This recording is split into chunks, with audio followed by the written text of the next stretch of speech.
Springfield's Talk 104.1. Good Monday, everyone. Welcome to the show. I think we got a little bit of rain overnight in Republic. Yeah, I we woke get up, just there a was- little yeah, bit up in the old Buffalo area. The old Buffalo area. Well, I was Mhm. really pleased with the rain, and I hope we get more because, Just you wait. well, It's in the forecast oh, thank goodness. that I'll tell you about later. Well, the patio got done.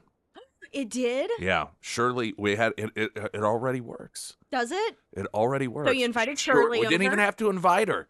She came She out. invited herself. She came out into the backyard and came over to talk with us. And so we had around the fire pit. We didn't have a fire going in it because it's, obviously it's pretty Right. warm. But sat around and talked for a while. I thought this is exact. It's like build it and they will come. It was amazing. Because of all the grass laid down, the grass seed and the straw and everything in the back and the side and part of the front yard, I just doing a lot of, and I got to move the sprinkler around. We don't have an, in-ground sprinkler situation. So I got to, go out, move it, and then move it and move it. And, you just do that. It seems like all day long. And it becomes quite exhausting, of course. So the rain, I would just love if we would start to get the sort of rain that we got, what was it, June, May, whenever it was. It was like every other day we got just these amazing rains. And that would be fantastic if we got that sort of thing again. But yeah, we'll get soon video and pictures posted. Hunter Hardscapes and Outdoor, the completed job that they did. And it's fantastic. My wife took a picture of it and was just looking at it, and she's like, I just can't believe how amazing this is. So I knew, of course, that they were going to do a fantastic job, which is why we partnered with them. And they're just incredible. And today they will be at someone else. I feel like family has left. Today they will be at someone else's home, making an amazing outdoor living space for them. And my wife had even said, she goes, I got home Friday and they were gone. And she goes, I didn't get to say goodbye. like the girl child going off to college or something. But no, yeah, fantastic crew. Ozark, Hunter Hardscapes and Outdoor. You can, of course, find them, hunterhardscapes.com. And under Nick's endorsements at KSGF.com. We will talk about Billy Long. Are you gonna do it? Billy. Oh, well, we'll have to do the song when the story comes. If you haven't heard, Billy Long out as head of the IRS, but in as ambassador to Iceland. And I 100% genuinely, if it were me, I would much rather be ambassador to Iceland. The head of the IRS just sounds like that is not a fun job. Sounds stressful. I don't even know what it entails. It just seems like so much paperwork and office supplies, and I don't know. Some people love that sort of thing. I mean, just really, really enjoy it. I don't even know what the head of the IRS does. We've talked about that before. I have no clue. But if I were just out of the gate told you can either run the IRS or you can be ambassador to Iceland, without question, I would be ambassador to Iceland. That'd be me. I don't even know the pay difference. I don't think ambassadorships pay a whole lot, but I think your housing is paid for, and you get all the benefits and everything, and so probably all you need is a little walking around money. But yeah, I've even thought Iceland would be a great place to do the Great Escape. Ooh. I think it would be fun. Yeah. Iceland is a place that I've wanted to go for some time, so that's where he'll be as ambassador. We will talk about that, and then. At some point, we might be, or he may be able to come on the show and just talk about it all. But I don't know what, if any, sort of time frame there is on that. But obviously, at this point, he's probably not allowed to, or I don't know. I wouldn't be talking. I don't know. You know how this stuff, you're transitioning from one to the other, and you don't want to do or say something that might, make him say, you know what, never mind. But there are stories out there. We'll get to that here after the news and traffic as to what this has to do with, and the official, unofficial story, the consistent story is it had something to do with his refusal to turn over taxpayer information that might be used by the government in order to go after illegal immigrants. But that's just, how it is with the media. So there could be truth to it. There may not be truth to it. Today, and we're going to talk about this first, actually. 10 o'clock Eastern.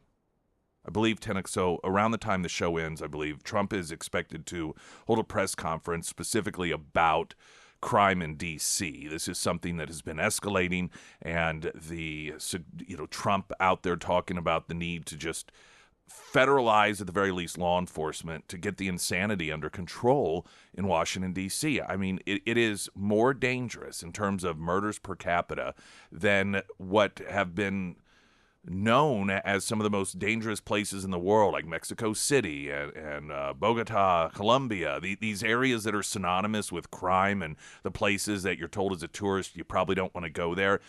Per capita, the murder rate is higher in Washington, D.C. than it's St. Louis outpaces it. There's only like 2 or 3 cities in the United States that outpaces it. Proudly, St. Louis being one of them.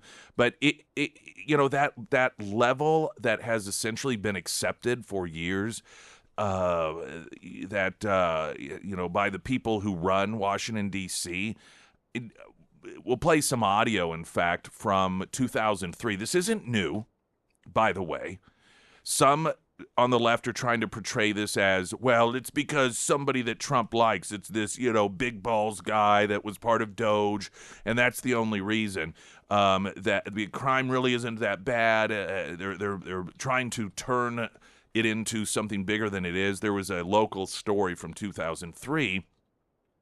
I think it was the Fox affiliate that covers the D.C. area, and they interviewed the attorney general that covers D.C. because people were outraged by the crime. And his position was, kids will be kids, and we just have to treat kids like kids. So 17, 18-year-olds that carjack, rape, murder people in Washington, D.C., you could see why it is that they don't fear any real repercussions, because the people in charge of holding criminals accountable in Washington, D.C. shrug their shoulder. And that's just kids. We've all been kids before. This is what this guy actually said. So we'll play his audio coming up during the program. Congressman Burleson, this being Monday, we will chat with him in the 7 o'clock hour.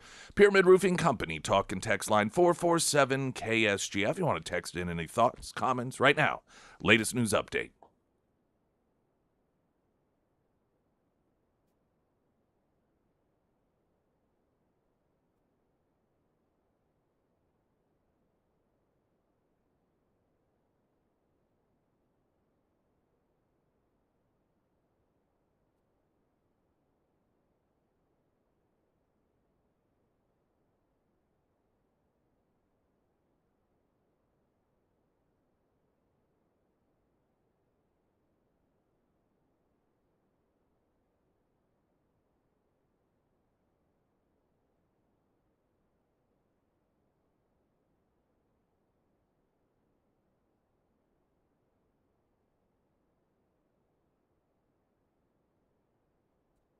All right, buckle up, Nick. I've got your rain right here. Buckling up.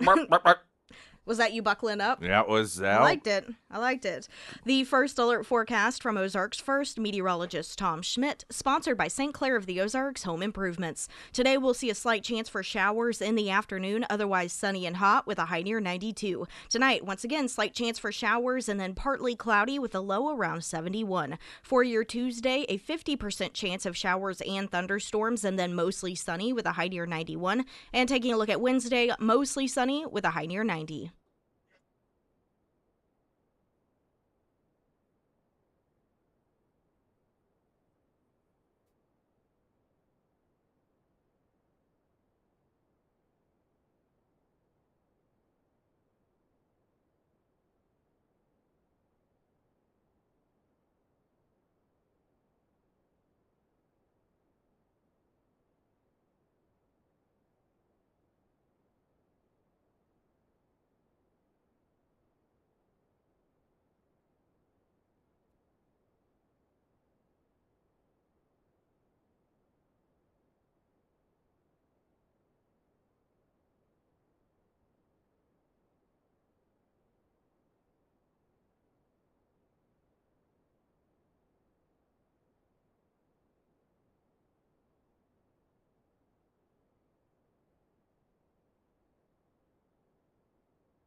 Sarah Myers, everyone. Thank you, Foreman Mechanical Heating and Air. It's AC season in the Ozarks, and the Foreman Mechanical Heating and Air team is busier than ever, and that is why they are looking for experienced HVAC service techs to join their crew. So maybe you're just now waking up, you're headed to your job, and you're just ready for a change of pace.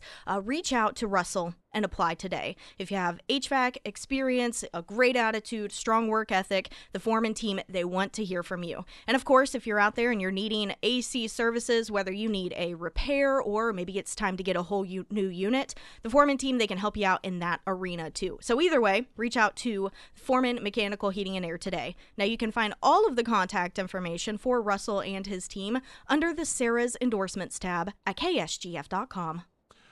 Trump to address D.C. crime at a press conference, 10 o'clock this morning. That's clearly Eastern time, so that would be 9 a.m. our time.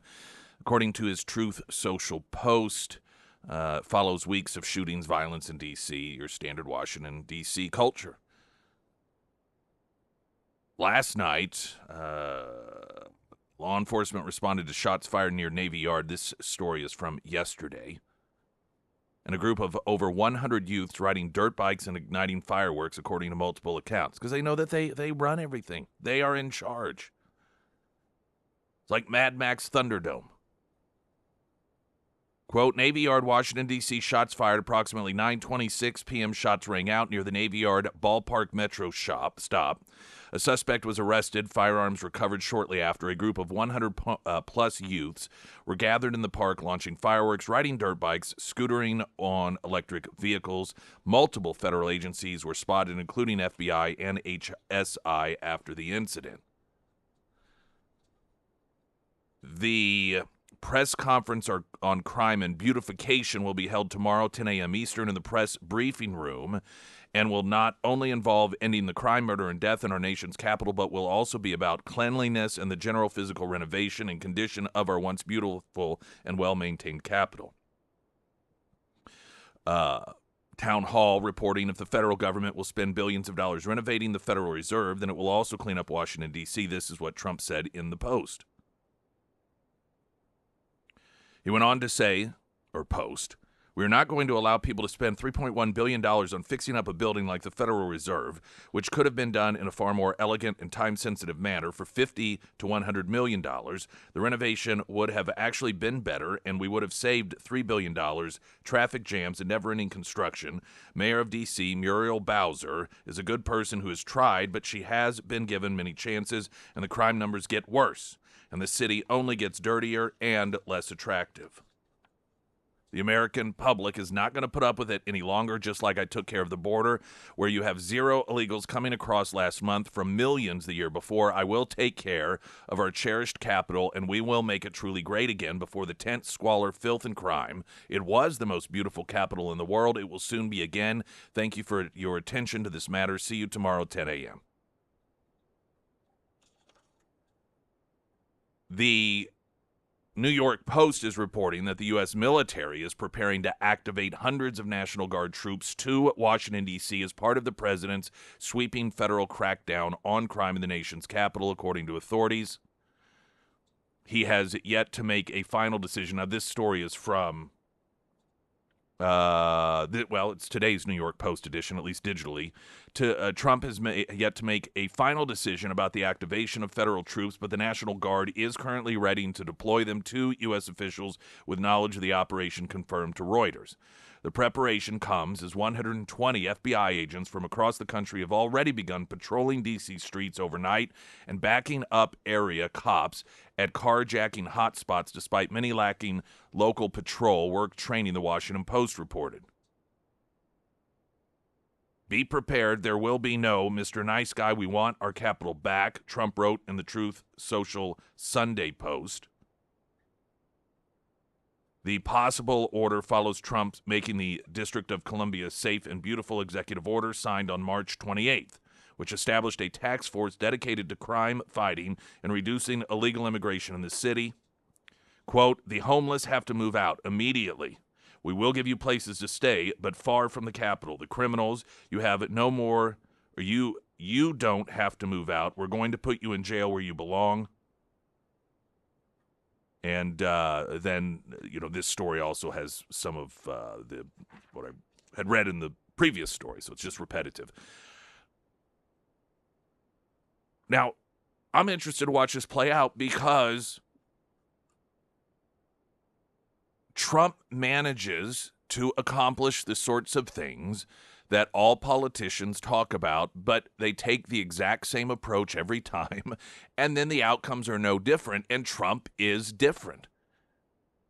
Any previous president, and even Trump maybe during his first term, this sort of declaration would have been, oh, okay, we're going to throw some more money, increase law enforcement presence, and then that will pretty much be it. The results will not really be meaningful.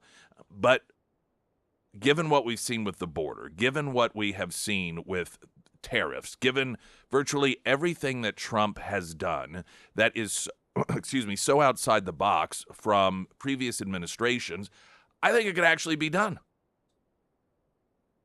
I think Trump can actually create a Washington, D.C. that becomes known as the safest capital in the world, where you and your family are able to walk around, even in the middle of the night, enjoy the night sky, and feel safe, not have to worry about being attacked by some teenager that knows that he or she won't have to suffer any serious repercussions if they get caught committing a crime. It was 56% of carjackings are kids. Teenagers, over 50%. And as Janine Pirro noted during her press conference last week, because of the way that the laws are set up, she's not able to do anything with them as a federal prosecutor because they're protected. And this is, and I suspect part of the attempt to federalize this, and I don't know legally what ability there is to actually do it. Sadly, even though this is to make Washington, D.C. a safer place for citizens, you will have people on the left that fight and try to stop it. Just like they tried to stop the National Guard from coming in and protecting people's lives during the Summer of Love, protecting the cities from being burned down, protecting small business owners from having their entire livelihoods just ransacked for the sake of it. And you would think that any mayor of any city that was dealing with that sort of thing would more than welcome the help to stop it from occurring. But these Democrats, they don't, because they hate Trump so much. They would rather watch their city burn to the ground. They would rather watch innocent civilians and law enforcement be targeted and murdered than actually accept the help from Donald Trump. It's true derangement. Now, Trump is very publicly painting the mayor as an all right gal who just needs some help. And I think this is very deliberate in order to not have some sort of public antagonizing of the current mayor of D.C. And that may be because already behind the scenes, she has been communicating with the White House about working together on this. And it should be an absolute no-brainer. But again, we have watched Democrat mayors and Democrat governors welcome rioters, welcome their citizens being murdered, all in the name of painting Donald Trump as trying to send his personal army in order to crack down on civilians that are mostly peacefully protesting. We'll play some audio of what is the real problem. And this is, it's about punishment. It's not about how many people you arrest. Oftentimes what occurs is when there is a watchful eye on these cities, particularly those that are run by George Soros paid prosecutors, and they need to appear as if they're cracking down on crime. They will increase the number of arrests, and then they will note that, hey, look, arrest for violent crimes up this, we're doing a great job here. But it doesn't matter if they just turn right back out on the street. These people are not afraid of being arrested. And that is really, one of the tent poles of the problem in Washington, D.C., as well as any other blue jurisdiction in the United States of America. All right, so we'll play some audio from just a couple of years ago. The Attorney General that covers that particular area and his stance when it comes to dealing with these teenagers that kill other people and carjack, that they're just kids. And so we're going to treat them just like kids who make mistakes. We all make mistakes. That coming up.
Couple of your text messages. Well, let's hit this one here before the traffic.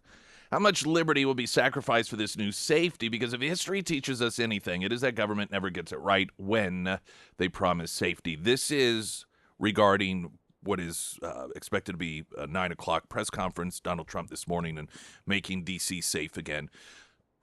I don't think, and I suspect this is Trump's approach.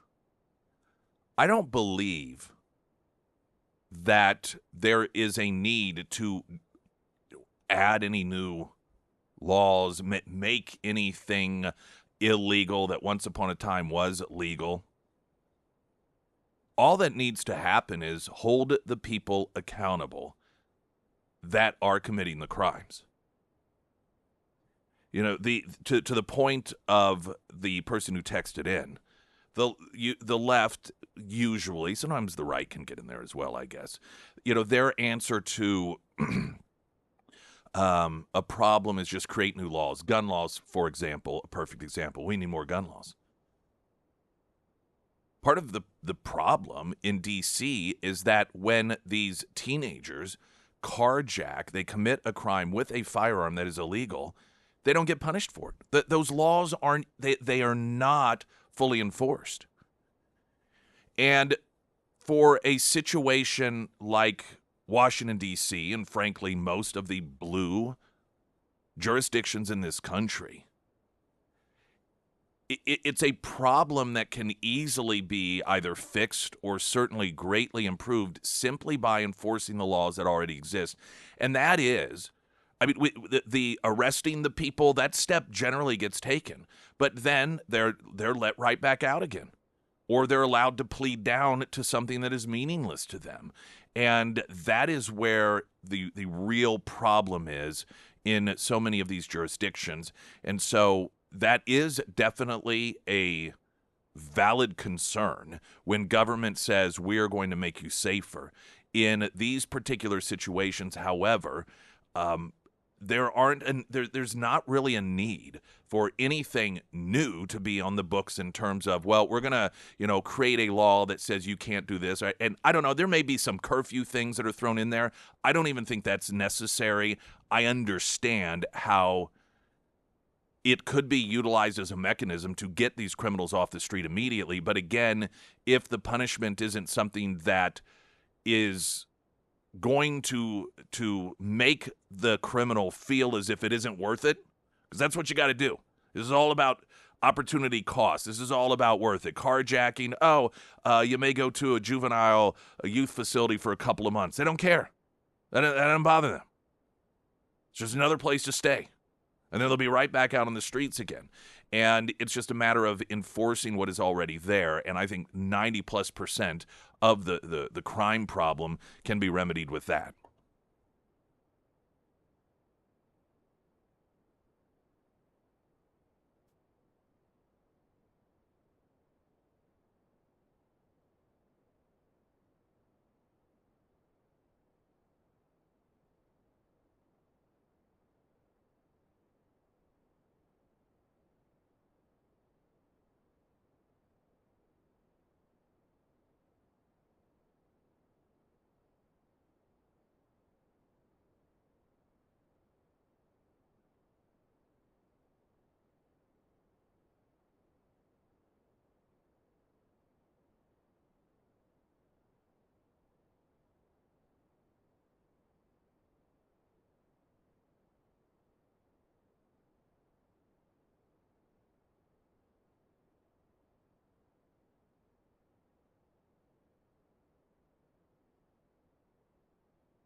Springfield's Talk 1041, the first alert forecast from Ozarks First meteorologist Tom Schmidt, sponsored by J&S Automotive.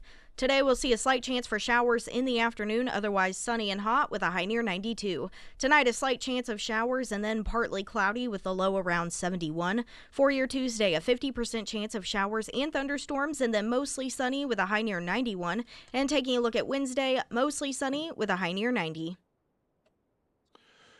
This is from 2023, a couple years ago, a local story in the Washington, D.C. area regarding the increasing violent crime problem and citizens demanding that something be done about it. And these are comments from the Attorney General that has jurisdiction over the D.C. area in terms of handling these crimes, and they're roving groups of teenagers. This is where the massive amount of the problem is, particularly when it comes to random individuals that get assaulted, that get murdered, that get attacked. It's largely the teenage male that is responsible for it, and how it is to handle these criminals that are committing adult-like crimes. Here's the Attorney General of the D.C. area. We also are committed in the juvenile justice system to making sure that we treat kids like kids and that we give kids what the law requires, which is a chance at rehabilitation and going on to live lives of success and independence, because kids are different than adults.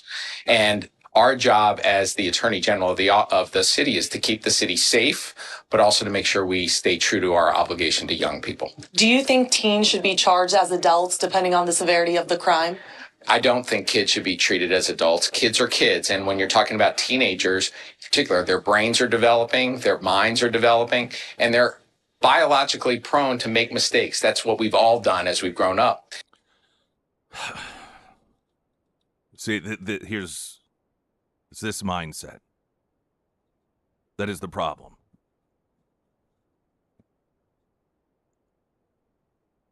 When you have a culture that is significantly peaceful and crime is a rarity, I think it's fair to argue that a top priority should be focusing on those very few individuals that are the criminals and how it is to rehabilitate them. At some point, however, when you have such a large-scale problem as D.C., that should not be your priority. Number one priority should be making sure the citizens are safe. That should be priority number one. That you can send your son or daughter to be an intern in Washington, D.C. without fearing for their life. That you can take your family to visit the nation's capital, our country, the seat of our government on a federal level. That we should be able to take our family, take our kids there, our husbands, our wives, without fear of being carjacked and murdered in front of our own children. That should be priority number one. And to heck with worrying about those who are committing the crimes. Now, once again, it's a matter of priorities. Once you get to a place where you have managed to clean up the streets and you have managed to create an environment in which people and families and interns and members of Congress and just average people, visitors even from other countries that want to come see the nation's capital and visit the monuments, that it's like walking around Disney World and you feel safe. You don't worry because the crime has dropped significantly and it becomes one of the safest places in the country. Then you can worry about the criminals. Then you can focus on rehabilitating them. Then you can focus on why it is that they've committed the crimes that they have committed. But until that environment exists of safety and security, the criminals should not be the number one priority. It should not even be on an even keel with the citizen safety down underneath it. I want to also address that this is something we oftentimes hear from people regarding punishing young people. And it is, you could tell the Attorney General here, Schwab is his name, that he adopts this philosophy that because kids, I can't really help it because their brains aren't fully developed. And so they don't understand the consequences of this stuff. Well, a couple of things. One, not all young people, not all teenagers behave this way. Why is that? Ultimately, there is a choice in there being made. For those who argue we should not punish, though, these individuals because they don't understand the serious nature of what they're doing, that is why you punish them. That's how you teach them. You have a culture and an environment that demonstrates through punishment the severity of what it is that they're doing. Why on earth would you take people who you fully believe and acknowledge their minds are still developing, and so this is that period of time in their life where they really appreciate the consequences of their actions? Would you not give them consequences for their actions? Because then during those developmental years, you are training their brain to not see crime as that serious. It is amazing to me how that particular issue can be seen from two completely opposite directions. Those who believe that you should not demonstrate to young people whose minds are still developing the seriousness of the crimes they're committing by punishing them in a way that demonstrates that, but instead you should just, well, golly gee whiz, you're just a kid. And then there's the approach that I believe, and I think most people with common sense understand, that's why. That's part of the, it's not the only reason you punish them, but you demonstrate to them there are consequences for these things.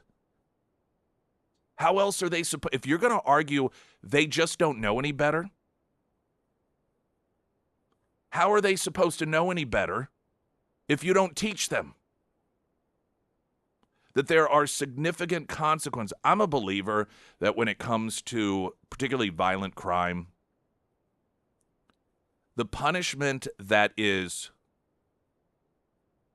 enforced is a demonstration of how valuable the culture sees the victim. To me, it's insane. Watch a lot of Dateline, 48 Hours. That you'll have in some parts of the country, somebody gets murdered and their murderer goes to prison, and it's like, oh, they're either going to spend the rest of their life in prison or they are going to get the death penalty. But then you'll watch some other Dateline, and somebody else gets convicted of murdering someone, and they get like 12 to 20 years. Well, what does that say about the victim? Their life isn't actually worth as much as other people. It sends a message. It puts on record through meaningful punishment how, as a culture, we view the victim's value. And when you have a family that's visiting the nation's capital and they have one of the most frightening and horrific experiences of their life, and that is while they're driving with their two kids, the husband and wife, just wanting having a normal day, excited about a vacation, and then somebody puts a gun in their face and threatens to kill them, and then that person maybe a month in juvie, if that. What does that say about the appreciation of a family and the fact that they should be able to enjoy this experience, but that has been taken away from them and instead emotionally impacted for maybe the rest of their life because of that particular situation and thinking that my kids are going to be killed right in front of me? You know why it is? And although I know a lot of people don't believe in spanking kids, the reason that people who do spank their kids, or some anyhow, whenever they misbehave, is because they know that you can't communicate to a 4 or 5-year-old this why it is you shouldn't do this. The goal is to correct their behavior for their own good. So you have a kid that constantly runs out into the street, and you do I'm going to count to 3. And by the time you get to 3, they're already in the street. And so if there's an oncoming car, obviously, that count to 3 method doesn't work so well. Some people choose to do immediate repercussions that the child will understand. They will recognize, I don't want that to happen to me again. And so spanking is something that is utilized as a tool in order to communicate to the child, this is the repercussion that you don't like, and you don't like this repercussion enough to where you're going to continue to do this behavior. And that's why it is so maddening to me when you have the D.C. Attorney General and others as well that argue because their brains aren't fully formed and they don't understand the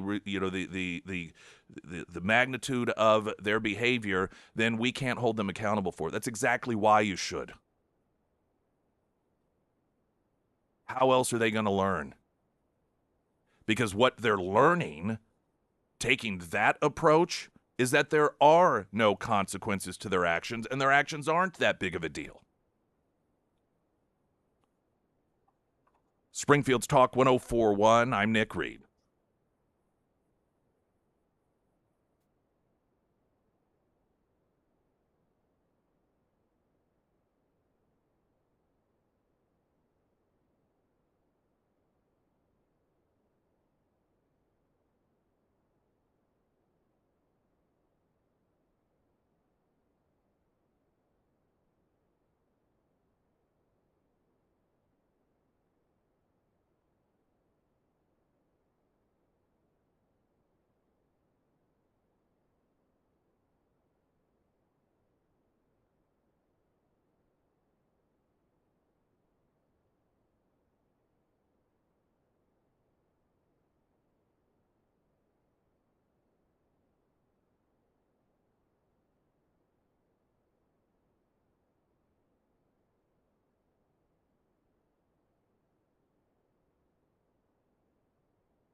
Pyramid Roofing Company talk and text line. If Trump can get the D.C. laws enforced like he did with immigration, it'll be awesome. Imagine D.C. being safe for workers and tourists again.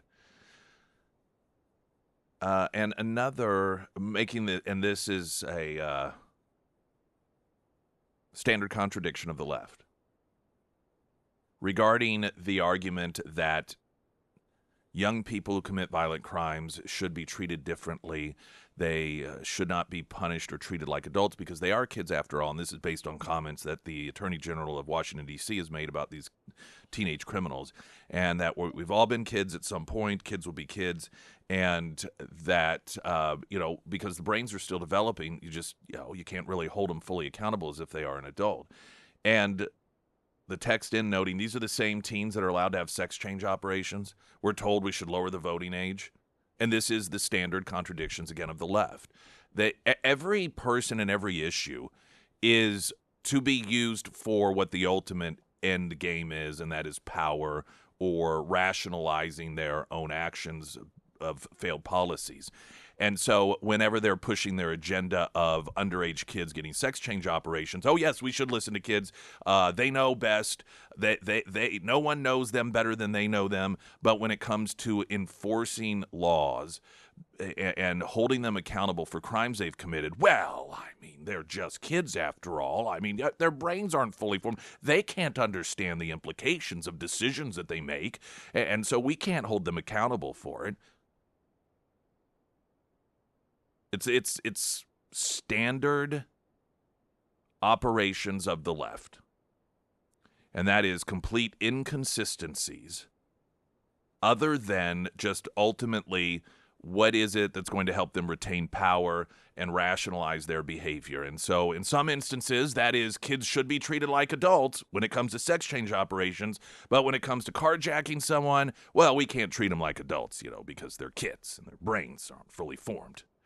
Coming up, Billy Long ousted after what a number of different outlets are saying was over the using illegal aliens' data and his apparent, clashing with the White House on that. So that next.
This is a Breitbart version of a story that is many of these Billy Long stories are out of anonymous sources familiar with from the Washington Post. So take that with a grain of salt.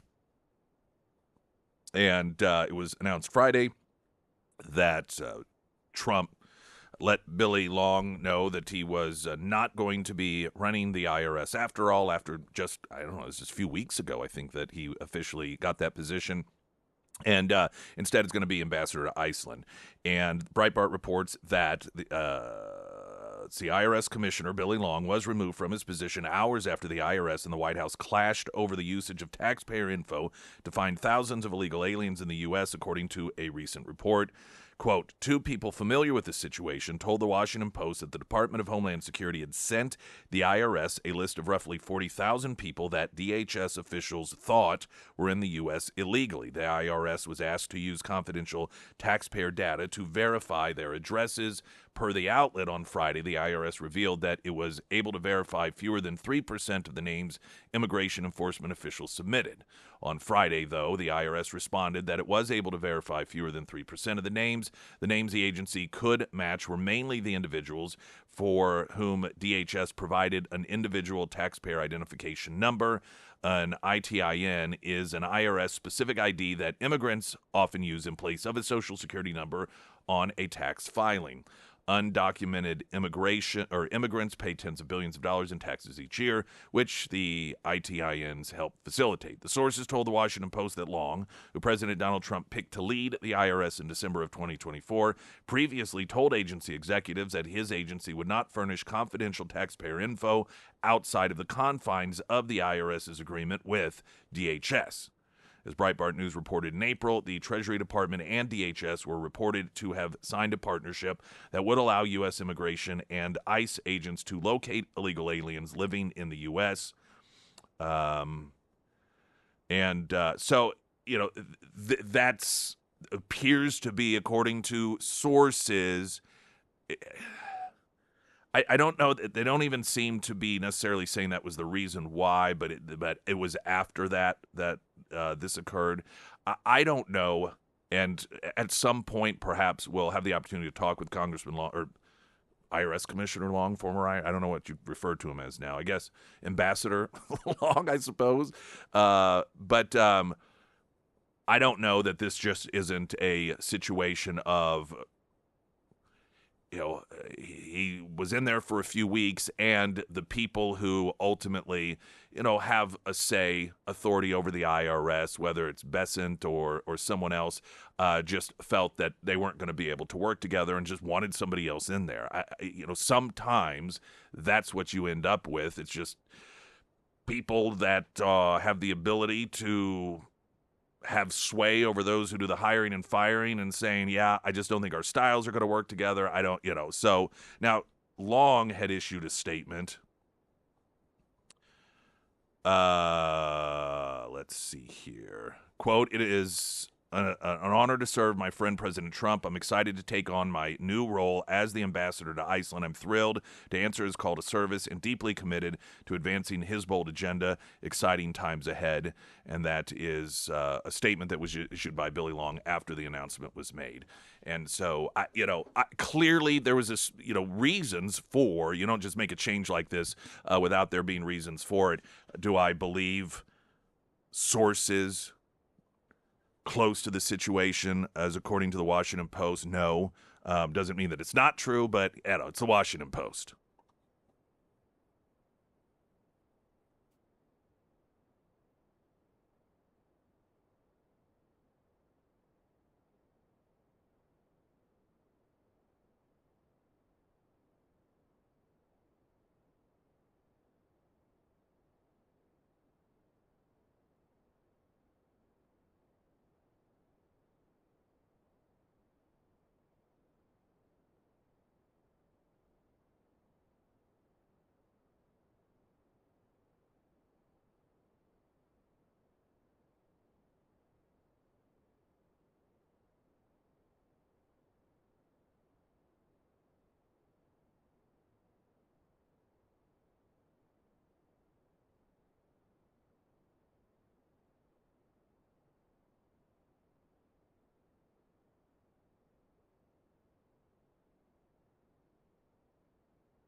Springfield's Talk 1041. Hello and welcome to the show, everyone.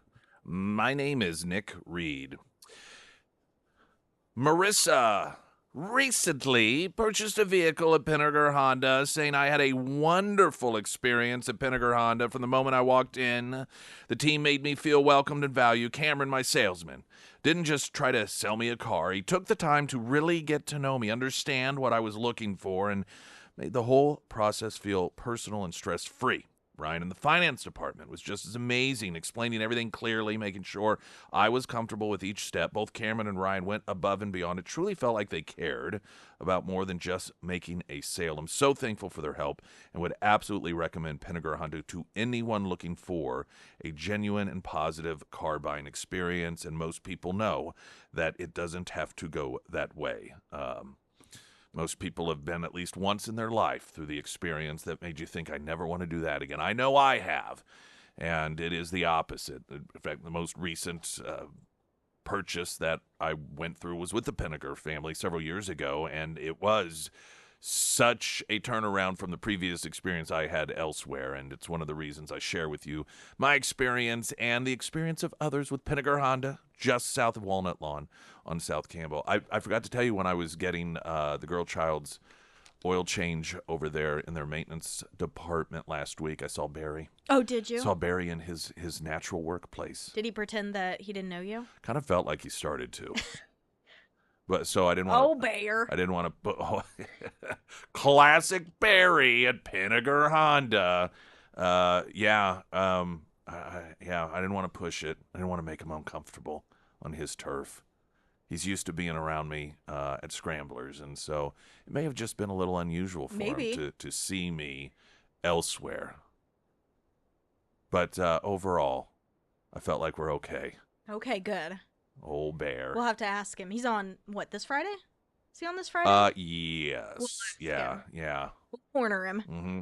What if he didn't What if he didn't know it was me because he's only ever seen me at Scramblers? Maybe. You ever had those situations? I think I know that person.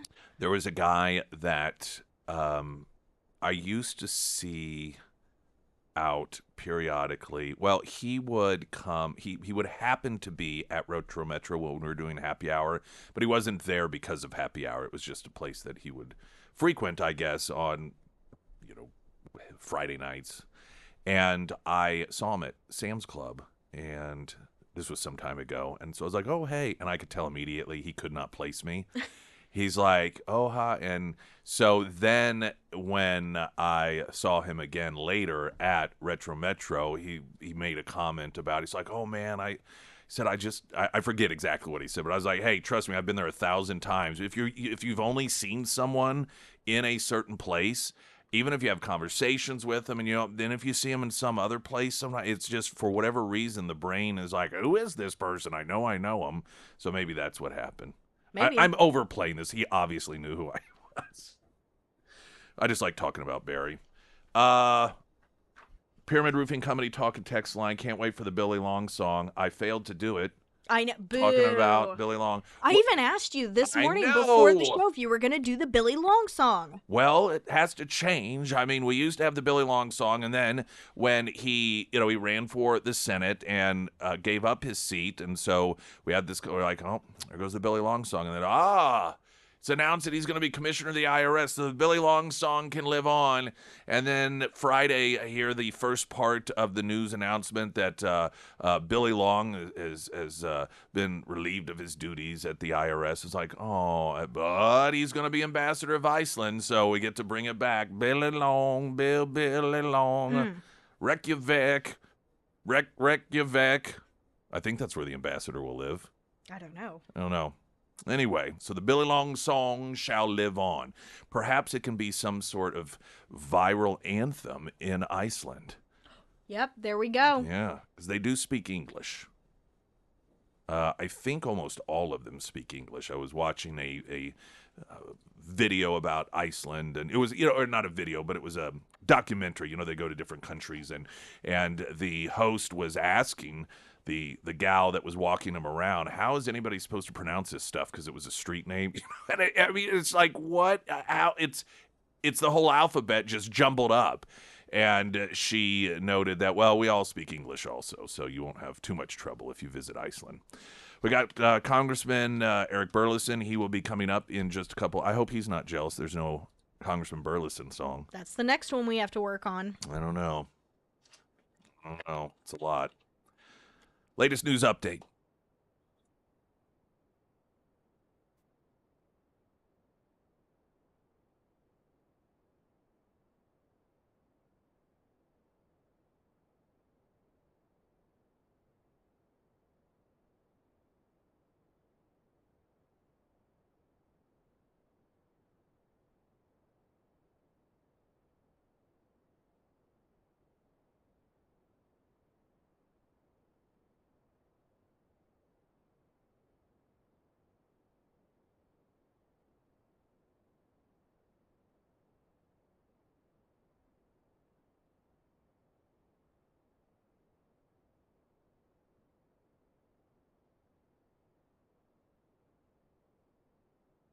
And the first alert forecast from Ozarks First meteorologist Tom Schmidt, sponsored by St. Clair of the Ozarks Home Improvements.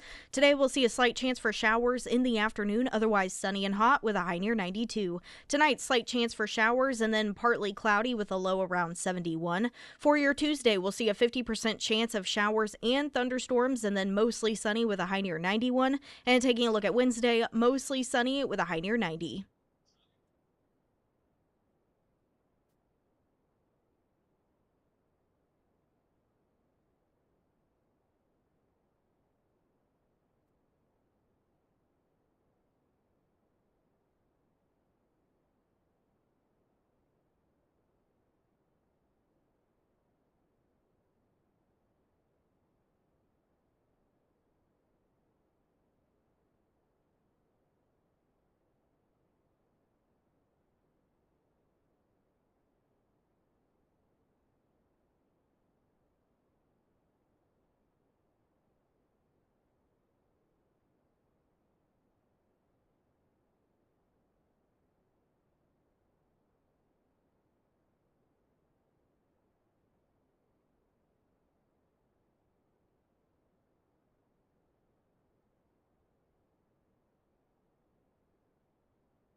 Springfield's Talk 1041. I am Nick Reed. We are streaming live, KSGF.com, also on YouTube. Yes, indeed, Springfield's Talk 1041.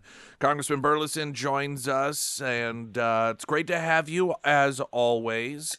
How are things in your world? You're like home, and you're home, which for somebody like you, we talked about this last week, means the real work, which is the opposite of what we have seen Democrats posting on social media, where when they're back in their home district, they don't have anything to do. That's their own declaration.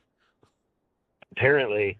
No, like yesterday on Sunday, it was a great day. We had the 164th anniversary of the of the battle at Wilson's Creek, and so went there for a ceremony event.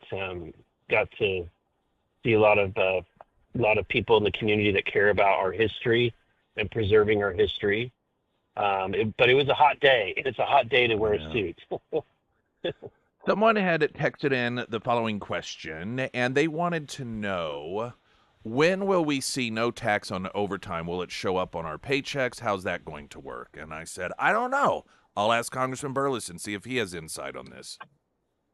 So it'll have to do with how you file your tax returns in the coming year. So you won't be reporting or paying taxes on the first. I have to go back and remember the first threshold of how much you can report without having to pay taxes. And so it'll all happen this coming. You'll see it and know this coming April 15th. So if you want to kind of adjust accordingly, if you can do those calculations ahead of time, you can talk to your HR person and change your W-2 filing. And so if you do nothing, let's say that you're a worker and you get overtime and you don't do anything at all, will it automatically not be taken out of your paycheck, or will it continue to be, but then you will get a refund when you file your taxes? That's probably up to the company that you're working for. So they would have to make that adjustment in their system. But at the end of the day, at the end of the year, when you are paying and settling where you stand with the IRS and how much you owe them or they owe you, this will all come out in that. So best advice, just go to your HR business office manager or whomever it is that deals with that stuff and just ask them. Yeah, I think that's good advice. Congressman Burleson with us. I want to ask you about comments that J.D. Vance made, I believe it was yesterday, and he was asked whether or not there were going to be any sort of accountability when it came to those, whether, I guess, elected, unelected, that were working to alter the outcome of the election.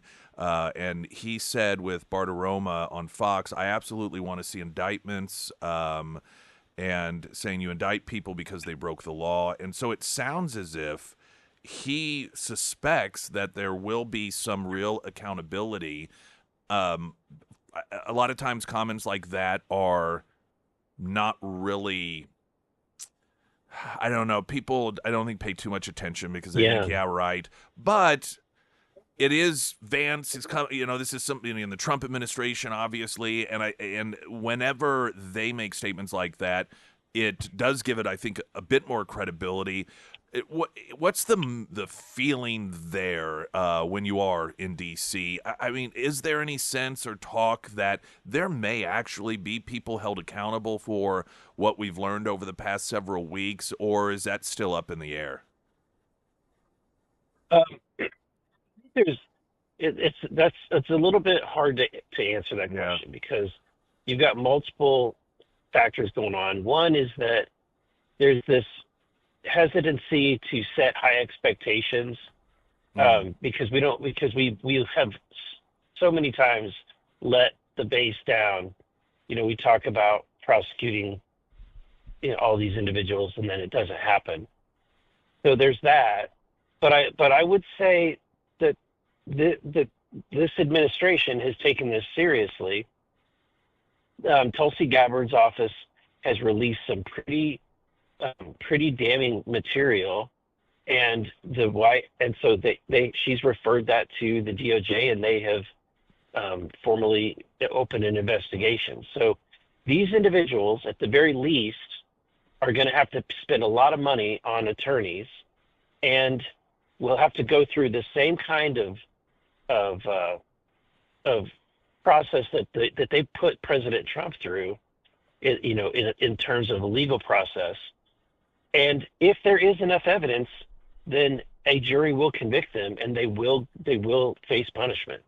And so this is happening, and it's really honestly, it couldn't have happened to a worse group of people. I Right. mean, they absolutely deserve it. And so I'm glad to see. I'm glad to see that the actions of this administration, because, and honestly, it's gutsy because the typical response, the typical political response would have been, well, we know they probably did something criminally wrong, but we're not going to get involved in that, and we're gonna, for the betterment of civility and all of that, right? But that, in my opinion, went out the window whenever they basically committed treason and tried to unseat an elected president, and so, and then throw him in jail and throw everybody connected with him in jail. Right.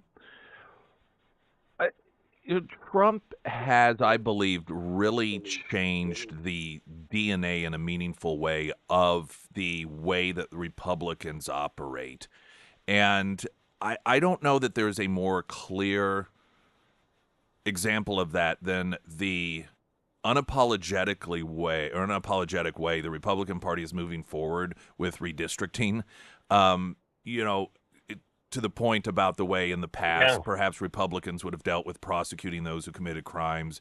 And a lot of it is Republicans are afraid they're going to accuse us of this and the media is going to claim we're doing that. And I just, there's, for years and years and years and years, Democrats have taken advantage of Republicans' unwillingness to fight fire with fire. And redistricting, aka gerrymandering, has been one of those. And to see the Republicans in Texas and the discussions from the White House very openly saying, hey, listen, they've been doing this forever, and we're just finally going to start doing it back. Unapologetically, without any sort of hint that they may back down. And that, I believe, is just a real sign that that all the way down to the DNA of the Republican Party, there have been some positive changes in the way that they operate against Democrats. Yeah. Well, just look at Missouri. When we were going through this process in 2022, it was Republican leadership that squished out. It was Republican leadership that said, no, we're going to we're not going to try to go aggressive here. We will have a 6-2 map, and right. And here you had people like Bob Onder, Bill Eigel, Jay Ashcroft, myself. You had basically the Freedom Caucus people at that time fighting for a 7-1 map, and we were the fly in the ointment. We were the ones that were annoying because and at the same time, Illinois was gerrymandering Republican seats out. Yeah. Right, and so this was happening across the country, and here Missouri was taking a knee. And so it's really refreshing that now, and I mean, it's just almost poetic justice that now that the Missouri legislature is going to have to eat crow and do what they were supposed to have done the first time, which is draw a 7-1 map.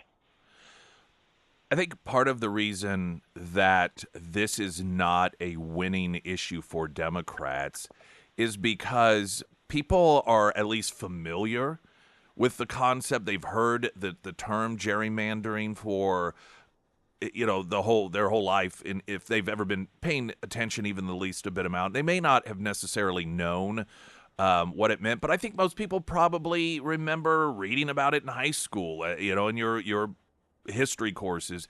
And so while they may not have necessarily understood to what degree it was done, the presentation that Democrats are trying to put up as if this is something that was just invented and that Trump is they're just like, okay, come on. Yes, we may not like, and this, even some on the left, like the Bill Maher's and others, they at least mention the fact that this isn't anything new. This is something that Democrats have been doing. Now, they try to make it seem as if it's different because, well, Republicans did it on a different timeline than Democrats. Democrats do it right after the census, and now Republicans in Texas are trying to do it several years after the census, which is fine. There's nothing that says they can't.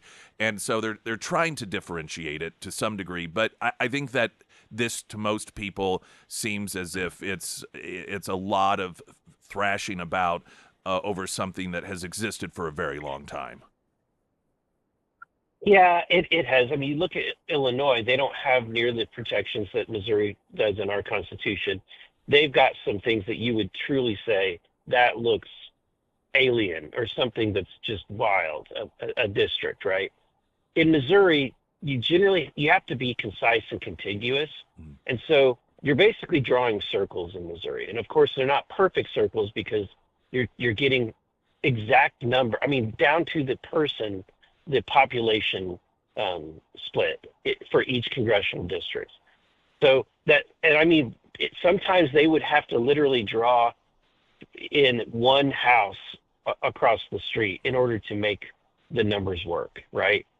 So that's but in general, if you look at the 7-1 maps, there are multiple versions of 7-1 maps that are extremely concise and contiguous and meet the constitutional threshold and are not going to the extent of what Illinois is doing, where we're drawing these wild, almost alien-looking districts. We've got Congressman Burleson with us. I want to ask you, the president today is going to be holding a press conference regarding crime in D.C. and I assume making some announcements about moves that he's going to make on a federal level in order to try to clean up D.C. I believe that Trump, based off things I've read and heard, that he really does want this to be a place that people want to come to, feel safe coming to. You're there. You have employees there. I'm sure you know your family comes to visit you. And it has become more dangerous than going to visit places like Mexico City or the capital of Colombia. And you at the same time have a lot of Democrats claiming, oh, crime's coming down. This is just Trump trying to cause problems. Do you think that Trump does have the authority to do what needs to be done to make meaningful change in Washington in terms of safety? Absolutely. Yeah, absolutely. And the mayor even has admitted that he has the authority and she can't stop him. And it is something that's well needed. I mean, you had before, I think it was Rand Paul's staffer was stabbed right there on the Capitol Hill area. When I first got there, we had 3 members of Congress that were either carjacked or mugged the first couple of years. And then just recently you had one intern murdered and another one, the Doge employee was beat up, nearly beat to death. And so it's not just anecdotal. Right. I mean, there's so much of this activity is happening, and it's happening in areas that would normally people would say are safe. And so that's why I think that it's needed, and I'm glad that the president is doing it. And I believe that he will make it happen too. Congressman Burleson, before we let you go this morning, anything we're missing people need to be aware of? Nope. Okay, excellent. Nope. I feel like I did a good job. Good to be back. All right. Thank you, sir. Yes, Appreciate you did it. great. Congressman Okay. Burleson, everyone. Springfield's Talk 1041. I'm Nick Reed.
All right, we got a traffic update coming up.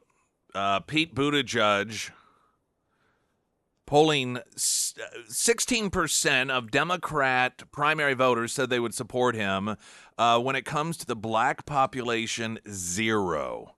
Bill Maher brought this up on Friday on his show, which had guest Dr. Phil and Stephen Smith. And Stephen Smith being Stephen A. Smith, a Democrat, left-wing guy, and also African-American. He asked him about this. We'll play that audio coming up. Right now, the traffic.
Springfield's Talk 1041, the first alert forecast from Ozarks First meteorologist Tom Schmidt, sponsored by J&S Automotive.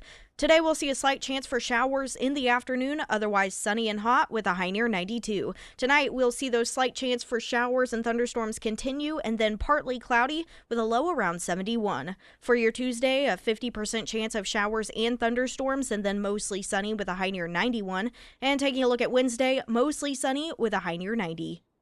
Recent polling showed that Pete Buttigieg had 16% support amongst Democrat primary voters. When that was broken down by different demographics, the percentage of black Democrat primary voters, 0%. On his Friday show, he had Dr. Phil McGraw on and Stephen A. Smith. Stephen A. Smith, which many people have floated the idea of him running for president as a Democrat, believing that he is more normal, and he's willing to call out the crazies in his own party. He's also a black American. And Bill Maher brought up this polling to the two, and this was the discussion. Democratic primary voters, 16% would support Buttigieg. That's the highest of any candidate, Pete Buttigieg. I don't believe it. I think that's just a poll number. I can't see that happening. Well, okay, but wait, 16%. Black voters, 0. 0. You don't usually see 0 anywhere. 0's low. For who? Buttigieg. Explain that. I mean, but why do black voters have this? I mean, he's a nice guy. Yeah, he's under indexing a little bit with black voters, yeah. A little. What is that all about? He doesn't move us. Respect the man. Interviewed him before. Very nice man, highly intelligent. But you gotta be able to move us, bro. He doesn't move us. You can speculate as to why that is. I'm not going there. He doesn't move us. All right, now this is a bit, and has been for some time, a problem for the Democrat Party, is the reality that most of you know, culturally, black people, the black culture in this country, has not warmed up to homosexuality to the degree that other races have. And you can tell they all know what's going on here. Stephen A. Smith playing a little bit coy is like, well, I'm not going to speculate as to why this is. Everyone knows this. And there are many within the black population that don't hide the fact that they aren't supportive of someone because of their homosexuality. This isn't a secret, but Democrats have a very difficult time verbalizing this because they're talking about two of their voter bases. And to openly, we know how the Democrats talk about people that they want to portray as being anti-LGBTQ, people that oftentimes aren't anti any of that, but they portray them as homophobes. They portray them as wanting transgenders to kill themselves. They portray them as being these, absolutely horrific people that want to see gay people eliminated off the planet. Well, the problem that they also have is one of their demographics has the highest portion of people with that do not view homosexuality as something that is compatible with them. They don't like it. And so they, they don't want to. Now, Bill Maher brought it up. And Bill Maher knows exactly why this is. Stephen A. Smith knows exactly why this is, which is why he didn't say it. There wasn't any, well, let's talk about what do you think the problem could be. He even, and he's trying to joke this away, trying to just be a little bit coy and funny, and even referencing, well, I'm not going to speculate why. We know why.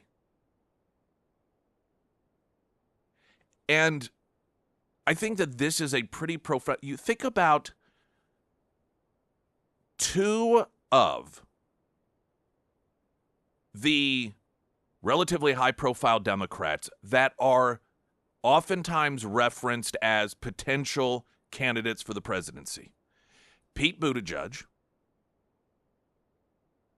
and then you have Pennsylvania Governor Shapiro. Both of those two individuals have a problem, an obstacle when it comes to running for president as a Democrat. For Pete Buttigieg, it's that he's gay. And the fact that, 0% of black people, and I'm not saying that every black person is homophobic, every black person, but this is a real situation that the Democrat Party has with their black voting base. And by the way, it's not like, you're going to obviously have some right-wing black people and they hate. No, these are black Democrat voters that were polled.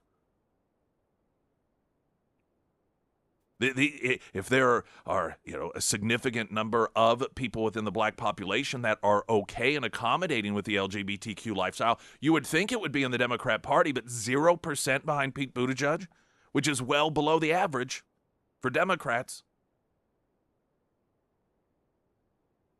So here you have one of the two names that is listed as a possibility who clearly has interest in running for, who arguably is actually out there running for president now. But biggest obstacle is the fact that he is a homosexual within the Democrat Party because of that significant black voting base. Josh Shapiro, his biggest obstacle within Democrat voters is that he's Jewish. Now think about that for a moment. We're told that the Republican Party is anti-Semitic. The Republican Party is filled with Nazis. The Republican Party is anti-LGBTQ+. The Republican Party hates gay people. Meanwhile, the two biggest obstacles, or the two potential candidates for the Democrat nomination, their largest obstacle amongst Democrat voters, one because he's Jewish and the other one because he's black.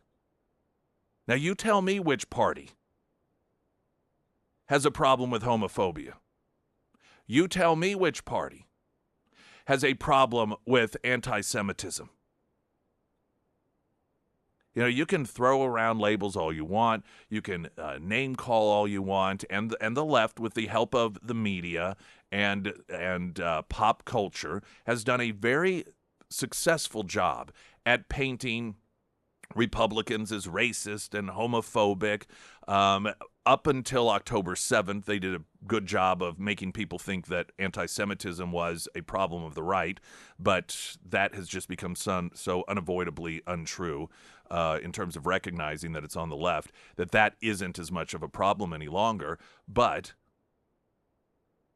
just look at the reality. Forget what the media tells you. Forget what pop culture tells you. Forget what social media tells you. What about the real facts? Pete Buttigieg, 16% support amongst average Democrat voters, 0 amongst the black community.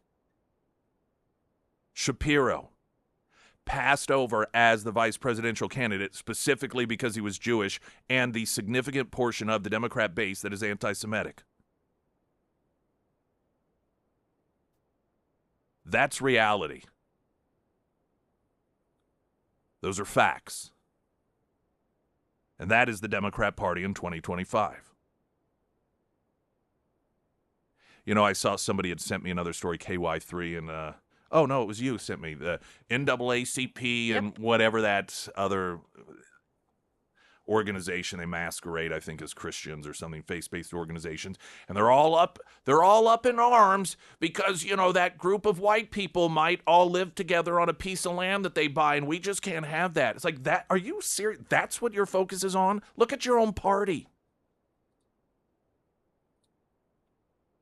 I mean, and this is how you know that organizations like that, they do not care about anti-Semitism. They do not care about racism.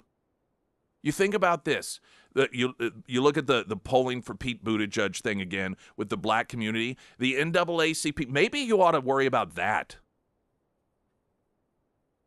Maybe you should do a little self-reflection if you're so worried about people that are, you know, collectively have a real problem with another group of people, and all your focus on this return to the land group of white people that just want to live together away from everybody else. How about within your own ranks?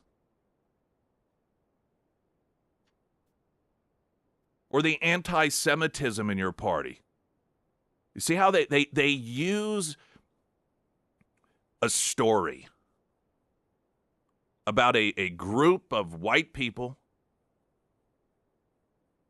that believe in, you know, just focusing on their own culture, their own race, and in doing so say we're going to just buy our own land and we're going to have our own schools, we're going to have our, you know, kind of just do our own thing. News story after news. Oh, the hand-wringing. The city of Springfield making comments. And the NAACP, everybody's up in arms. All these left-wingers. Oh, that is where you think the problem is? You know, a former campaign person, we've got this story later in the program, for Ocasio-Cortez has been arrested for making terrorist threats against a Jewish high school. Yeah, oh, well, that's no big deal, see. Oh, yeah, no. Actually encouraging, openly calling on people to attack a Jewish high school and posting the address of the high school. Probably didn't even know about that. Oh, no, these left-wing organizations can't be bothered with something like that because that's their side. Their side is allowed to be anti-Semitic. Their side is allowed to be homophobic.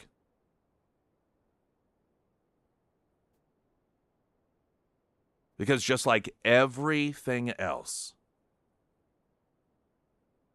no issue is anchored in truth for them. It's how do we use this as a tool? And when anti-Semitism is on our side, when it's college campuses, when they're out there helping us, campaign against Israel or whatever it is they're doing, then hey, that's our side. That's cool. That's all good. When it comes to 0% of the black population supporting Pete Buttigieg, the only openly gay man talking about running for the presidency of the United States, they got zero, just refuse to throw any support his way. That's all right, because that's our side, see. There is no truth recognized with these people. And you see it with their selective outrage and almost distraction. I don't even, this whole thing with the NAACP and the city of Springfield and the others coming out, there's no place for this sort of hate. And we can't have these white people all living together. Oh, that you're outraged over. Oh, okay. That's the real problem we have. That's a distraction. So you don't notice their anti-Semitism, their homophobia. Springfield's Talk 104.1, I'm Nick Reed.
Pyramid Roofing Company talk and text line. In 2020, a group of black people bought almost 100 acres in Georgia to build a black-only community. How come nobody talks about that?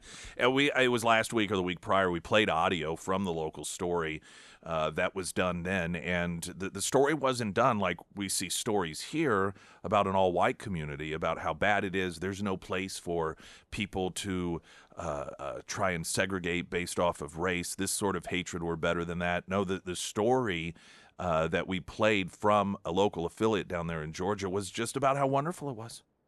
It's just so fantastic. The way they want to focus on their culture, keep their cultural alive generation after generation. Yet, if you think people should be treated the same in terms of their race, somehow you're the racist. Because there's no logic to this. It is emotionally driven Insanity. To embrace and celebrate one group of people deciding that they want to preserve their culture and live only amongst themselves and think that that's wonderful, but then another group doing the same thing and that is considered awful, and the only difference being their skin color. What does that make you? I think that's what we call a racist.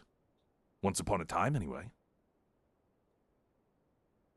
Now, regarding the story mentioning the anti-Semitism problem within the Democrat Party, a Brooklyn woman who worked as the youth organizer for Representative Ocasio-Cortez was arrested Friday on charges she urged her 25,000 social media followers to attack a public high school because Jewish students attended. Iman Abdul, 27, accused of posting a screenshot of the location of Leon Goldstein High School for the Sciences in Manhattan Beach on Google Maps in a chilling caption, quote, "If anyone needs a public school in New York City to attack for whatever reason, Lexus-driving Israelis-loving Zionists all attend here."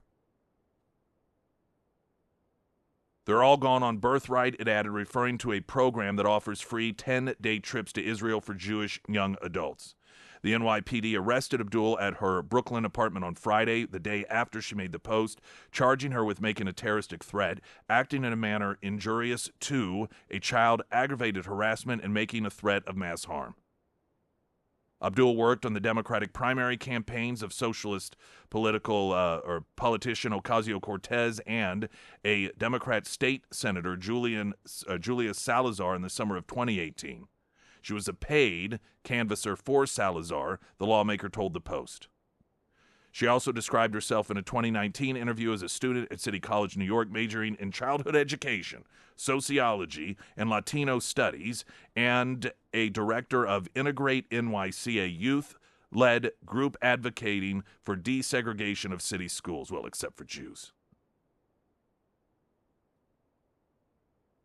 Now, do you think Ocasio-Cortez has been dealing with reporters knocking on her door demanding answers? Have we seen any national stories that, particularly in the context, again, of the anti-Semitism of the Democrat Party, of this? Of course not.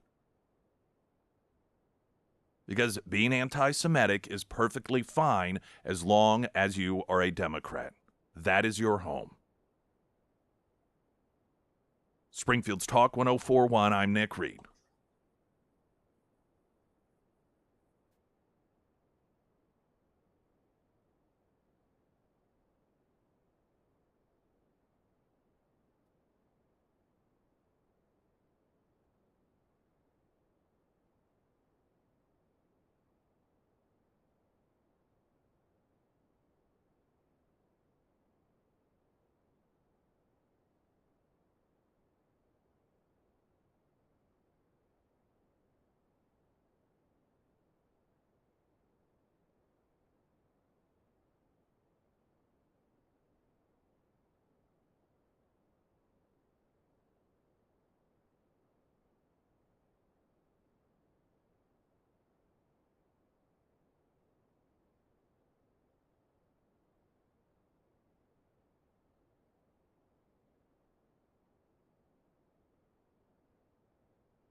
Emily Johnson, House Theory Realty, she posted back in June on her social media the following true stories. These are things that I've seen as a realtor.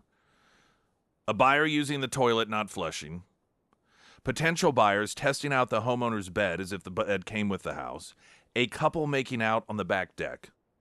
A nosy drunk neighbor stopping by an open house thinking they are helping. You just never know what's going to happen at open houses. Now, some of those are obvious to most people that you don't want to occur during the showing of a home, particularly if it's your home. But there are some things that oftentimes you have become accustomed to in your own home. Sometimes there's smells.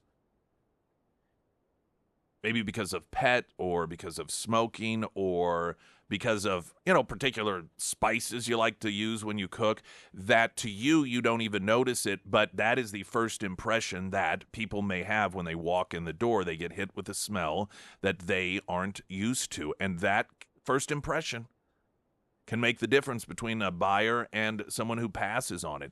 That's where Emily Johnson is going to be straight with you and let you know the things that you probably should improve and how to improve them in order to make sure that your first impression of your home for every single person who comes through your home is they're going to experience positive stuff.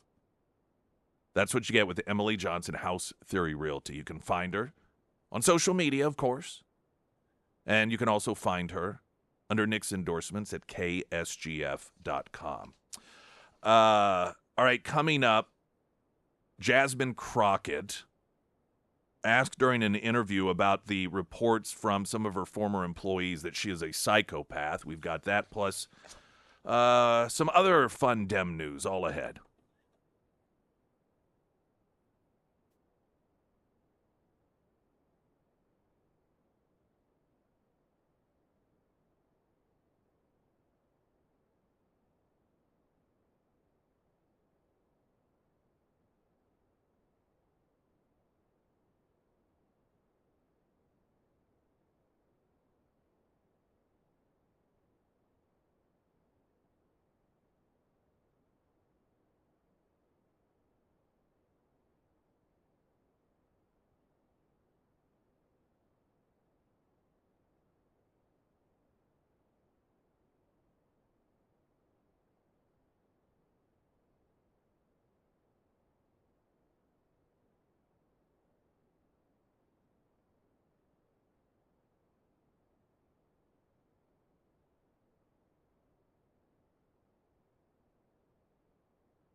Springfield's Talk 1041.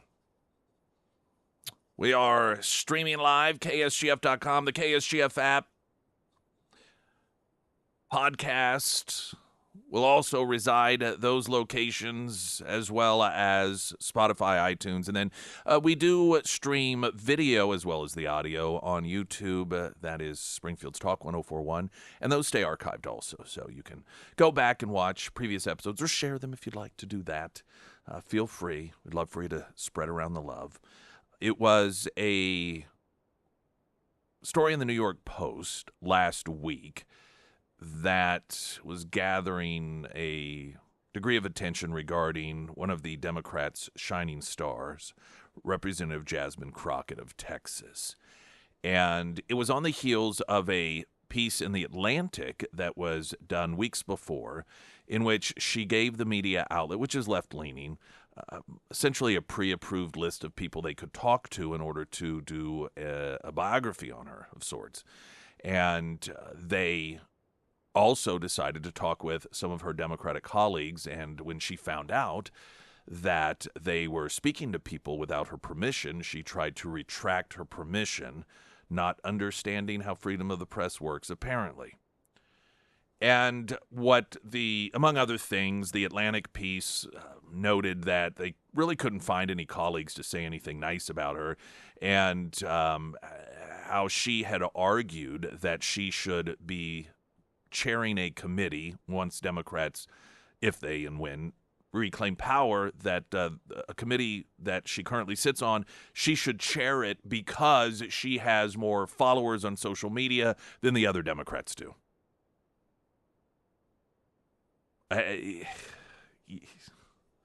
Just when you think they can't get any more pathetic.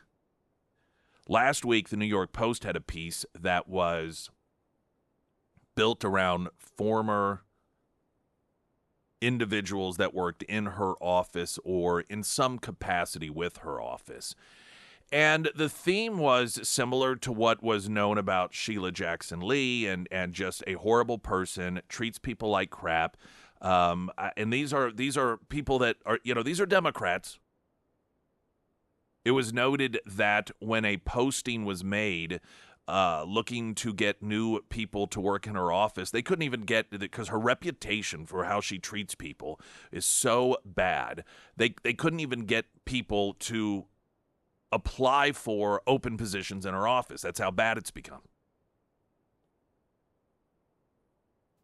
They say that she just lays around her apartment for weeks at a time, not coming into the office until she has to. And then if it's on some sort of committee in which they're talking about budget numbers or something that has nothing to do with Trump, to the point of exhausting even other Democrats, she starts talking about Donald Trump. And it's all for getting more followers. She is somebody that has the number one priority being relevant on social media, and she's using a seat in Congress in order to do it.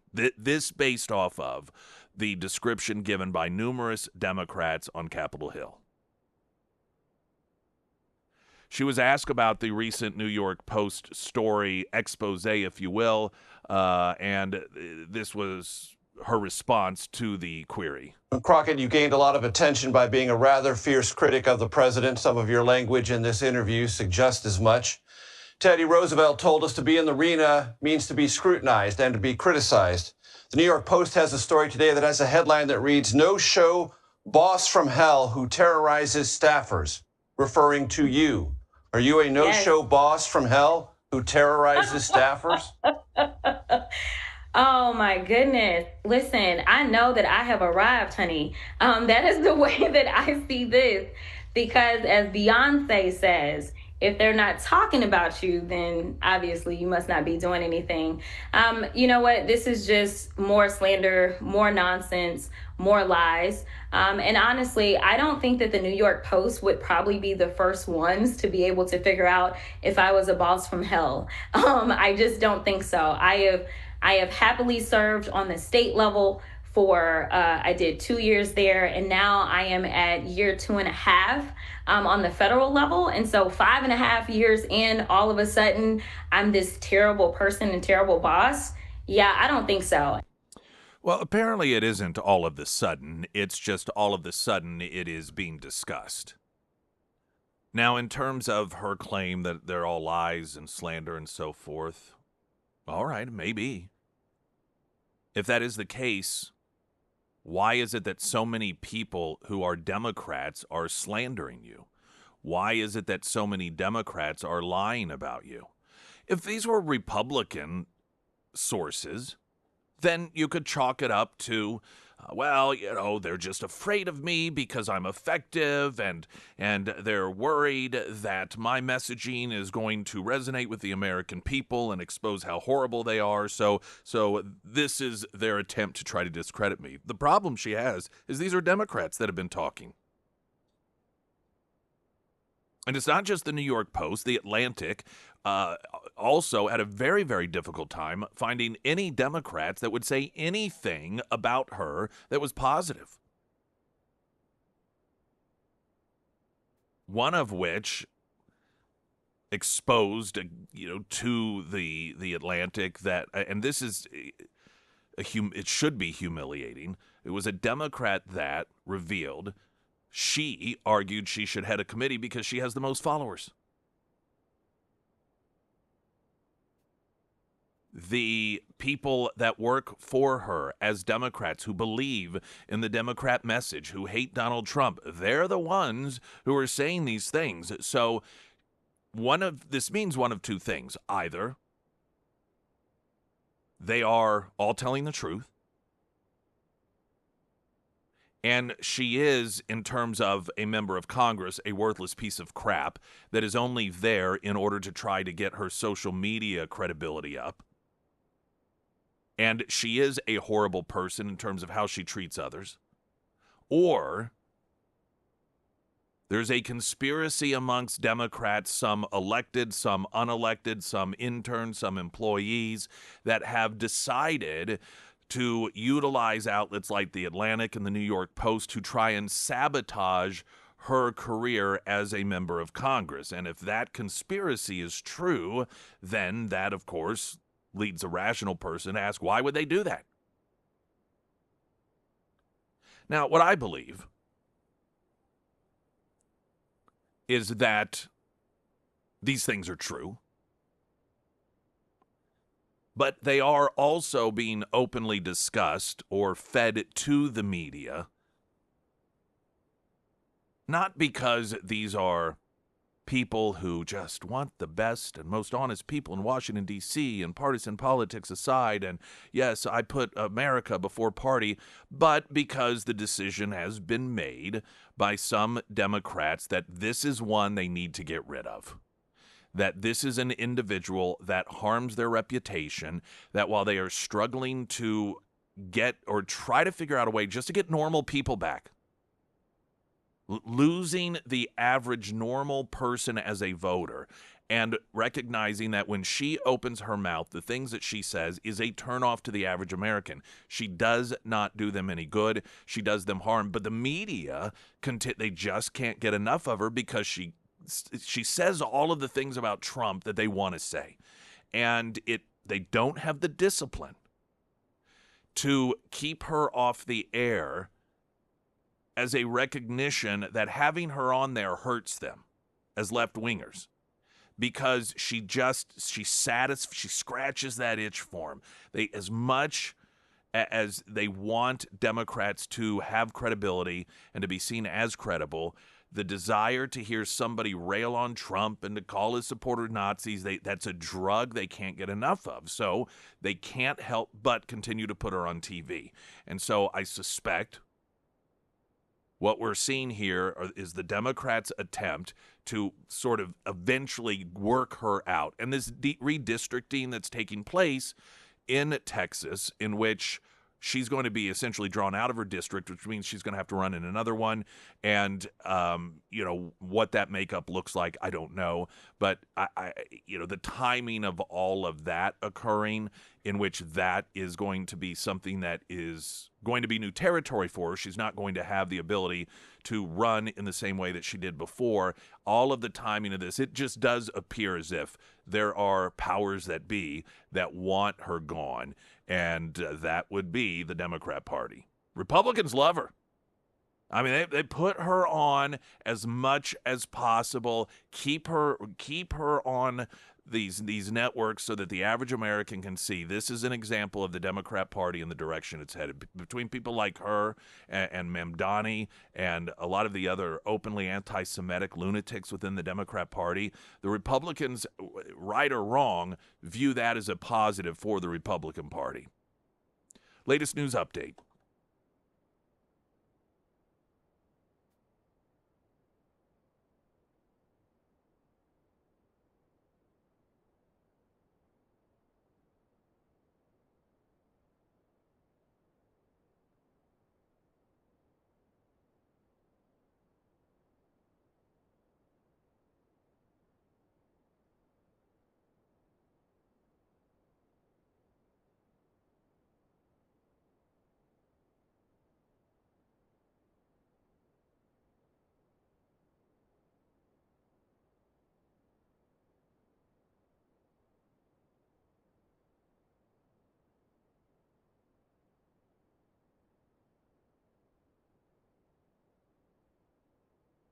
And the first alert forecast from Ozarks First meteorologist Tom Schmidt, sponsored by St. Clair of the Ozarks Home Improvements.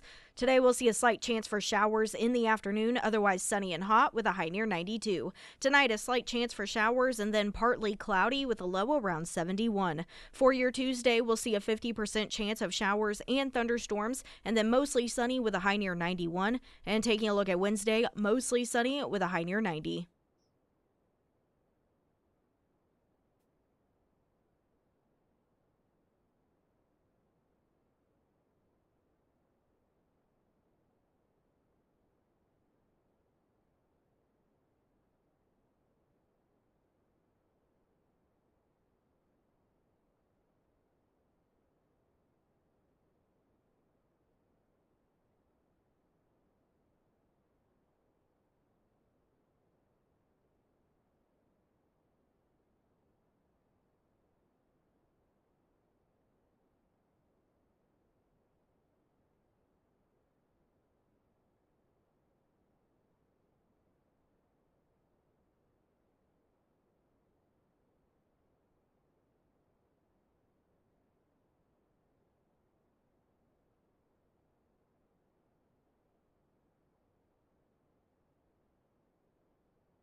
It can be frustrating for non-left-wing people to recognize that if there's ever anybody that is a Republican or conservative and they say something that it might even just be like mildly offensive, it is turned into this example of how horrible the Republican Party is.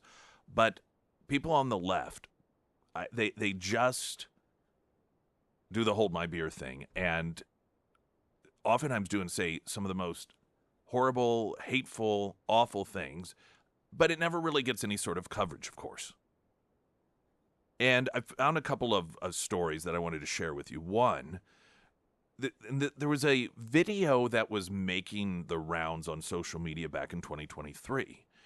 And it was at an LGBT festival. Now, this article doesn't have the Q plus on it, so who knows. And there was a Christian preacher that was there, as oftentimes occurs when you have at some of these festivals. You will have somebody show up that is a Christian that will perhaps be quoting scripture or holding some sort of sign that quotes scripture, hands out pamphlets perhaps.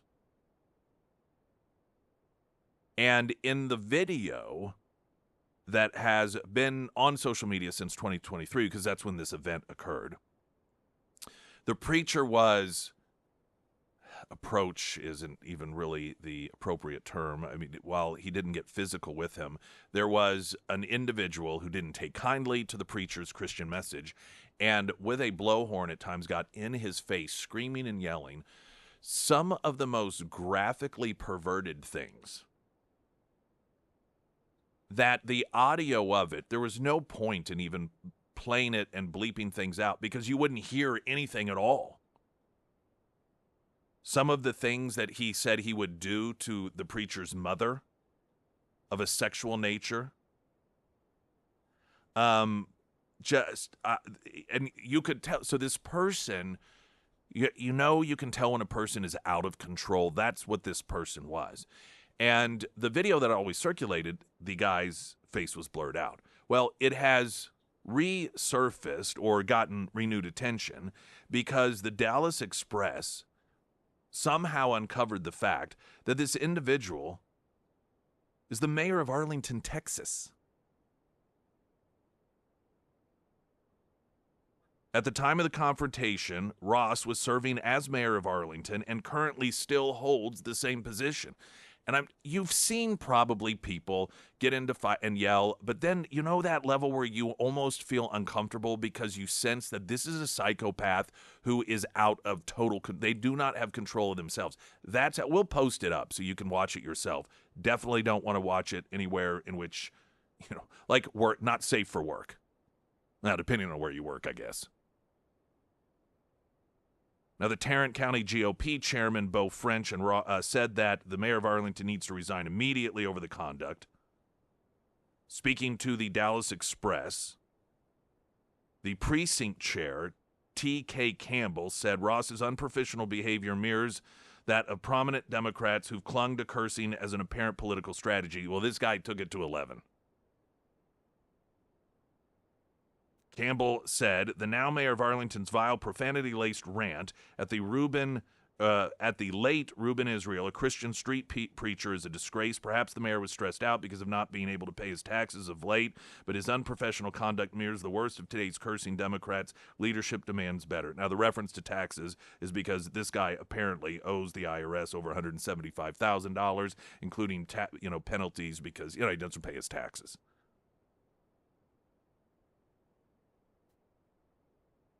Now, we all know the can you imagine ifs, but it's just insane to and part of the reason that I believe this is noteworthy is because increasingly Democrats feel comfortable. They feel at home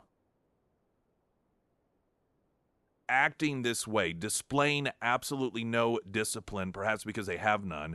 And if that's how they act in public in front of cameras, what do you think they act like when no one's watching?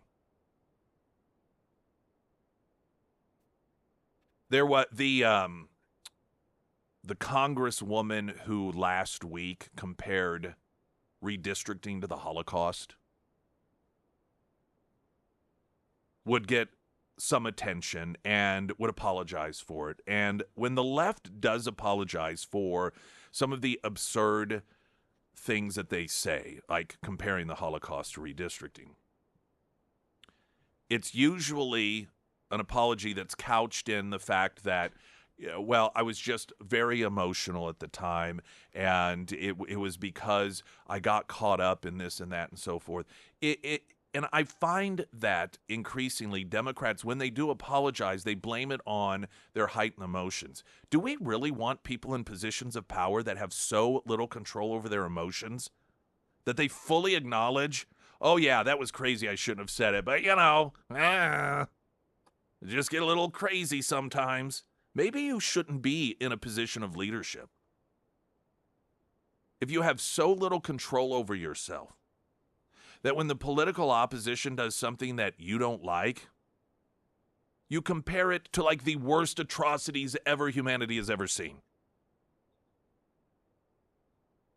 I want to share another story. We've got to take a break. There is a Republican running for re-election in California, Representative Young Kim, who is from Korea. There is a woman by the name of Kim Verrett, who is the Democrat challenger, vying in a crowded primary to unseat the Republican Kim. And apparently the challenger is also Korean.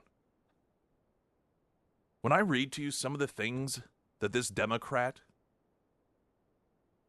has said to the Republican opponent, like, or publicly posted, you're just going to think this is some of the most racist, vile stuff I've ever heard. But this is, again, becoming increasingly commonplace in the Democrat Party. That ahead, I'm Nick Reed.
Ozarks elder law.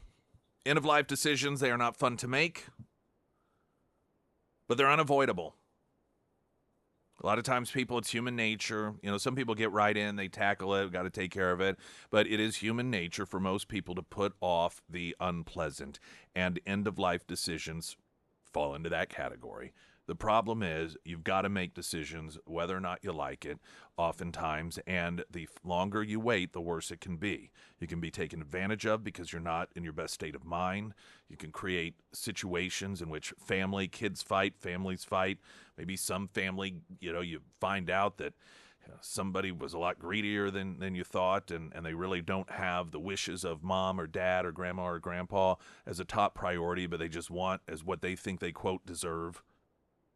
There's a lot, and outside of that, just really good people that otherwise get along, there can be hurt feelings.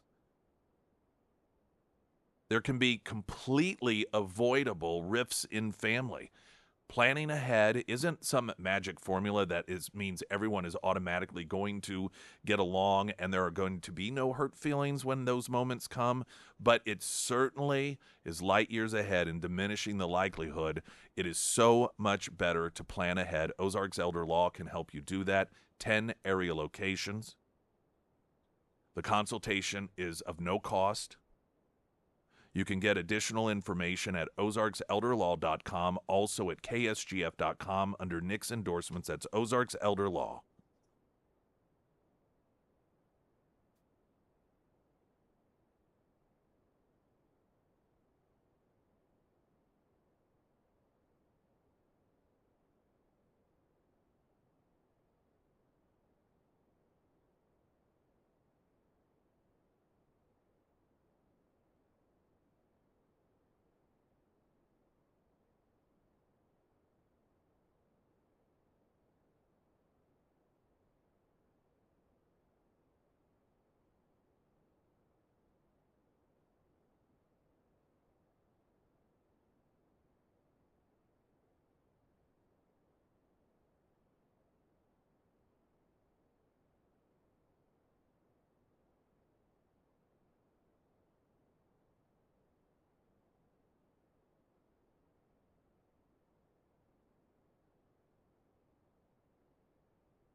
Springfield's Talk 1041, the first alert forecast from Ozarks First meteorologist Tom Schmidt, sponsored by J&S Automotive. Today we'll see a slight chance for showers in the afternoon, otherwise sunny and hot with a high near 92. Tonight, slight chance for showers will continue and then partly cloudy with a low around 71. For your Tuesday, we'll see a 50% chance of showers and thunderstorms, and then mostly sunny with a high near 91. And taking a look at Wednesday, mostly sunny with a high near 90.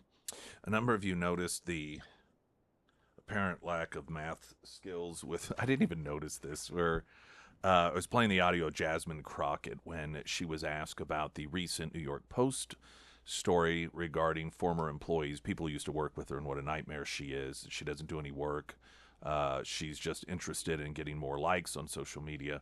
And a number of you noted she can't even add one of the messages saying, she said 2 years at the state level and 2.5 years now, and then she added that to 5.5. She added that as claiming that was 5.5 years, saying no, that's 4.5, honey. Another saying she can't add 2 plus 2.5 equals 4.5.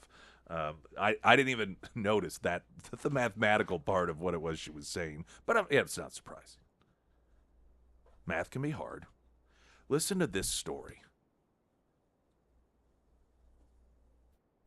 This is a Daily Caller piece. Democratic California congressional candidate Esther Kim Verrett is doubling down on her racist attack against Republican California Representative Young Kim, during which she characterized the three-term lawmaker's accent as embarrassing. Kim Verrett, the Democrat challenger, vying in a crowded primary. Now, this is part of the key to this. When you're in a primary as a Democrat, you have to act as crazy as possible. You have to convince the voters that you are certifiably insane in order to win the primary. Okay? So Kim Verrett, the Democratic challenger, vying in the crowded primary to unseat Representative Kim in California's Orange County during the midterms, drew Republican backlash after calling her GOP opponent a Judas to the Korean American community and mocking the fact that Representative Kim speaks English as her second language. Despite multiple condemnations of her unhinged rant, Kim Verrett has not attempted to walk back her racially charged post attacking Representative Kim's immigrant background and suggested the initial post was due to her inexperience as a political candidate and unfiltered personality. Quote, "I will be the first to admit that as a first-time candidate, I'm sloppy," Kim Verrett wrote on the social media platform Instagram Thursday evening amid backlash. "I'm not a politician. I wear my heart on my sleeve, and I lack a filter," the Democrat added. "I'm trying my best, guys." Oh, okay, well, that makes it okay. You notice increasingly Democrats utilize their racism or their lies as that's just who I am. What was it, Tim Waltz? He claimed it was just because he was, what did he say he was? Remember, because he lied about serving in combat. He lied about the drunk driving thing. He lied about how his daughter was conceived. He lied about being in China during Tiananmen Square. They were like one after another, just lie after lie after lie. He said, what did he say? A knucklehead. A knucklehead. Yep, I'm just a knucklehead. That's all I know. No, you're a liar. And him being folksy was something that the media would use to cover for his lies. Well, you know, he's just folksy. That's what folksy people do. In the minds of the media, evidently, is they just make up things and they lie in order to convince people that they are better or more experienced than they actually are. And so you have this Democrat primary candidate saying, you know, I'm new at this.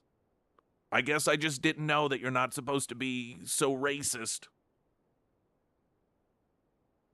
Despite apologizing and blaming her racism on being new to the game of politics, Kim Verrett continued her attack on the social media platform the next morning, calling Representative Kim a Korean Judas. Now, Kim Verrett, the Democrat, she's the child of Korean immigrants. Yet she mocks Representative Kim's accent and dubbed the South Korean-born lawmaker an ESL puppet in reference to the English as a Second Language program for individuals whose first language is not English. Representative Kim was born in South Korea and immigrated to the United States with her family when she was 12 years old. So the party of immigration, the party that claims that Republicans and Donald Trump hates immigrants, is railing on the current Republican congresswoman because she was born in Korea. Kim Barrett, this is some of what she posted on Instagram. You're a power-hungry, Korean-born immigrant that has sold your conscience to the devil at the price of all hard-working immigrants. You don't work hard. You and your husband are the biggest grifters representing the swamp, putrid and pussing from the rot that is your soul. You don't even speak English well enough to hold a single cohesive argument, you ESL puppet, so embarrassing, a real-life Judas to our community. Jiminy Christmas. As of this past Friday morning, the post was still live on her Instagram account. I didn't check it this morning. The National Republican Congressional Committee, House Republicans' campaign arm, torched Kim Barrett as a vile extremist who will be rejected at the ballot box by California voters. Well, probably not in the primary. NRCC spokesperson Christian Martinez said in a statement, unhinged Democrat Esther Kim Barrett is a hate-filled bigot who embodies the worst of today's political discourse. Californians will reject this vile extremist who has no business representing them in Congress. Barrett continued her attack on Kim's immigrant status in a second social media post Thursday evening following the NRCC, calling on two California House Democrats to denounce the candidate's racist meltdown. Kim Barrett's post read, I stand by my assessment. At Representative Young Kim's English skills prove me wrong. The political newcomer, Democrat, also suggested in the same now-deleted post that Martinez was not a real Latino for working for Republicans. So you don't count as a person unless you work for the Democrats. That's the position that this Democrat candidate is taking. Now, you're not a real Mexican unless you do what Democrats say. Representative Kim defended her immigrant background and her accent in a statement to the Daily Caller News Foundation, quote, my story is not unique. It's the story of so many Korean Americans and immigrants across the country who are proud Americans and are making our communities better every day. I'm proud of my accent and will keep using my voice to protect the American dream for future generations. The Democrat challenger is an art dealer who owns several art galleries in the United States and South Korea. She apparently has big money behind her, roughly $1.3 million in the bank for the primary, according to the recent FEC filings. Kim ended the second quarter with nearly $4 million cash on hand. So it doesn't appear as if the Republican is in a great deal of danger of losing the seat, but it shows you what Democrats feel they have to do and the way they have to treat people in order to get fellow Democrats to nominate them to run in the general election.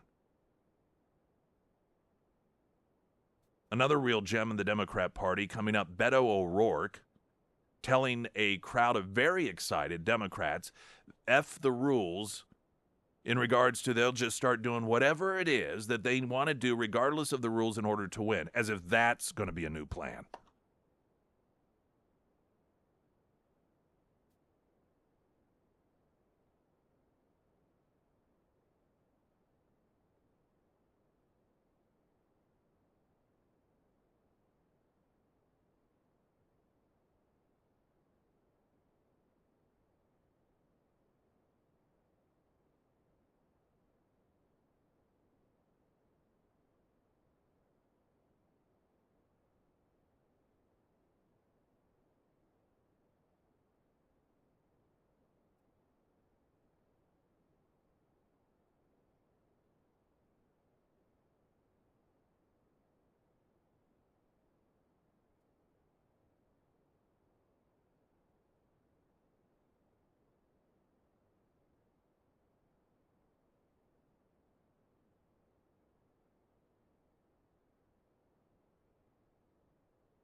I want a great homeloan.com for any home loan needs. If you are one of the folks out there that have been putting it off because of interest rates, I recommend to you reach out to the Carricker team, and talk that over with them. There are plenty of reasons going that route may not be the best route to go. Waiting and waiting and waiting.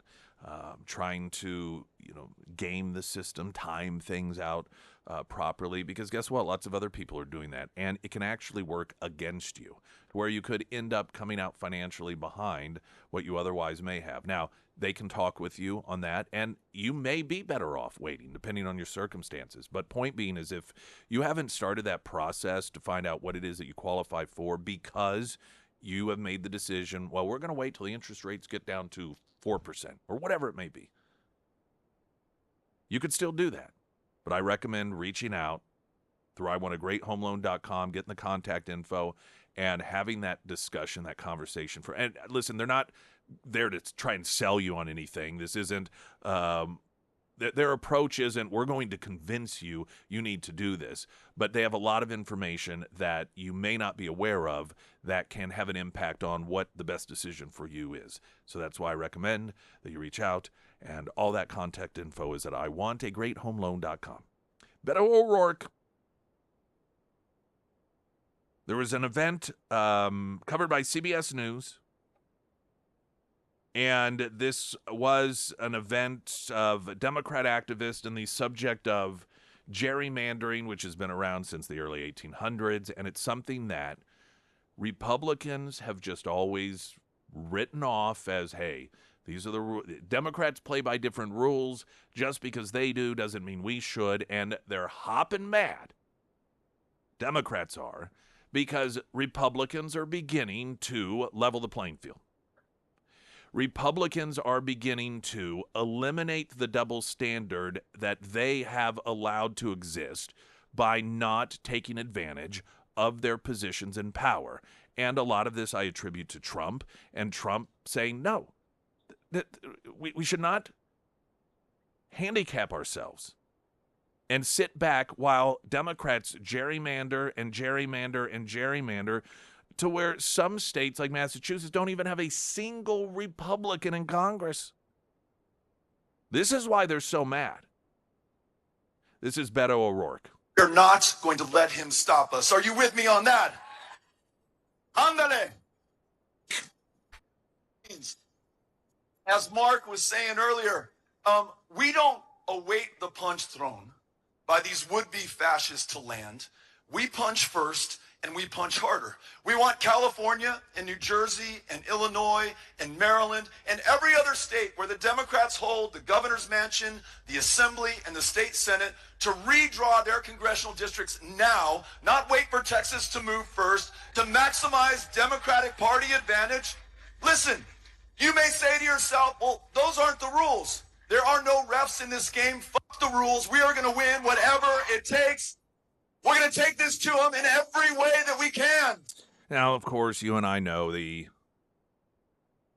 just hilarious nature of Democrats running around screaming that Donald Trump thinks he's a dictator and the rules don't apply to him. Here you have Beto O'Rourke openly saying, F the rules, we're going to do what we want. And they cheer wildly for it. It's because they're dishonest people. They don't care about rules. They don't care about laws. They don't care about the Constitution.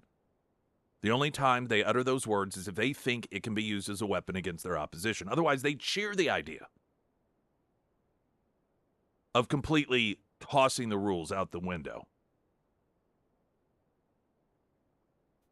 When it's almost sad when there are actual discussions that occur and Democrats are forced to acknowledge that gerrymandering is something that they have been doing and taking advantage of for years and years and years and years.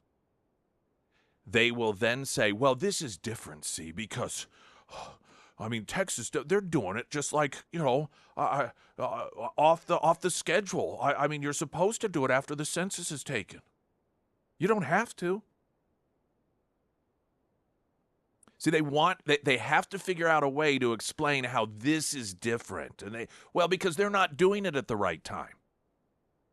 They're supposed to do it right after the census. Now, because of the fact that most states want to go ahead and get it done, taken care of, and largely you think, why? What difference does it make? I mean, that doesn't sound like a very fun job. The census comes out with the new numbers, and you got to redraw, and it's a hassle, and people fight. Well, because when you're the party in charge, you get to utilize it to your advantage. This is why it has generally been done as soon as census numbers are out. But that's the only reason why. There's nothing that says you can only do it in a short period of time after the census releases numbers. And there's nothing that says you can only do it once every 10 years. You can do it every year if you want. But that's the only excuse they try to use to make it seem like, well, they're doing it differently than we do it, and somehow that means we're right and they're wrong, because they have nothing else. The reason that they are so angry about this one is because this is yet another instance in which, because of Donald Trump, they are not being given an advantage. There have been a number of things that Republicans have always just, well, this is just the way it is. We have to be the statesmen, and just because Democrats do it doesn't mean that we have to do it as well. And Trump came along and was like, that's not how you win things. And it has taken away so many of their advantages because of the self-imposed restrictions Republicans have put on themselves. When Trump was running for the first time and he began really verbally hitting back at Democrats and calling them out for things, you may recall they pitched a fit. And they began this narrative that Donald Trump has made politics so divisive, that Donald Trump has made politics so toxic. And they went on and on, oh, he's just such a name caller. Now, as somebody who had been, particularly in college, active on the Republican side of things, but even when I'm not necessarily anchored to the Republican Party, just casual observations, Republicans have been called racist, they've been called anti-science, they have been called greedy, they have been called polluters of the planet, they have been called homophobes, like every name in the book. And so whenever during the 2016 campaign, Democrats began accusing in the media Trump of being somebody, all he does is call names. Are you kidding me? I don't think there's a name in the book Republicans haven't been called by the Democrats, but we're going to pretend as if Donald Trump invented the name-calling game, but it was because he began fighting by their rules. And some people may argue that that is not something he should have done, that instead the Republicans should continue to take the higher road. But Donald Trump was interested in winning. And that's why he has fought fire with fire. And that is why he has decided to push, to join Republicans in doing exactly what it is that Democrats have been doing when it comes to this redistricting stuff. And that's, yet again, why they are livid. Because increasingly, all of these different areas in which Republicans have put these self-imposed rules on themselves in the way that they behave in campaign that gave an advantage to the Democrats one by one. Trump is snatching those away. And the latest is gerrymandering or redistricting, whatever name you want to give it. Springfield's Talk 104.1, I'm Nick Reed.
Sarah Myers. Thank you, the Pyramid Roofing Company. Not only do we have hot weather that can lead to blistering on your roof, but now we have a chance for rain over the next couple of days. And if you haven't had a roof inspection recently, now is the time to do it. And I recommend Josh and his team over at the Pyramid Roofing Company. They offer free roof inspections. They take tons of photos and videos, not only for insurance purposes, but also you can see exactly what they see. And if you're a business owner, they offer commercial services as well. And if you're military or a first responder, the Pyramid team offers a discount on new roof installs for you fine folks. So if it is time to have the Pyramid Roofing Company team out to your home, reach out to Josh today and schedule that free roof inspection. You can find all of the contact information for the Pyramid Roofing Company under the Sarah's Endorsements tab at ksgf.com. Did you see what Trump did in Milwaukee? No. It's flooding. What? It's floods in Milwaukee. Okay, so what did he do? The floods. Oh. Yeah, I mean, clearly it's Trump's fault. it is true. Historic rainfall. I mean, do we think that is a coincidence? Trump is in the White House. Historic rainfall in Milwaukee leading to flooding. So clearly, way to go, Trump. Yeah, Hitler. And do you know what there are a lot of in Milwaukee? Black people. So obviously, this makes perfect sense that Donald Trump, a.k.a. Hitler, have you heard what the... Okay, I'm trying to think how best to describe this. There is a new name that has been given to Sydney Sweeney by presumably, it seems as if usually they're kind of, guys, younger guys, that are fans of hers and are making fun of this idea that she's a Nazi. They're calling her Adolf Hitler.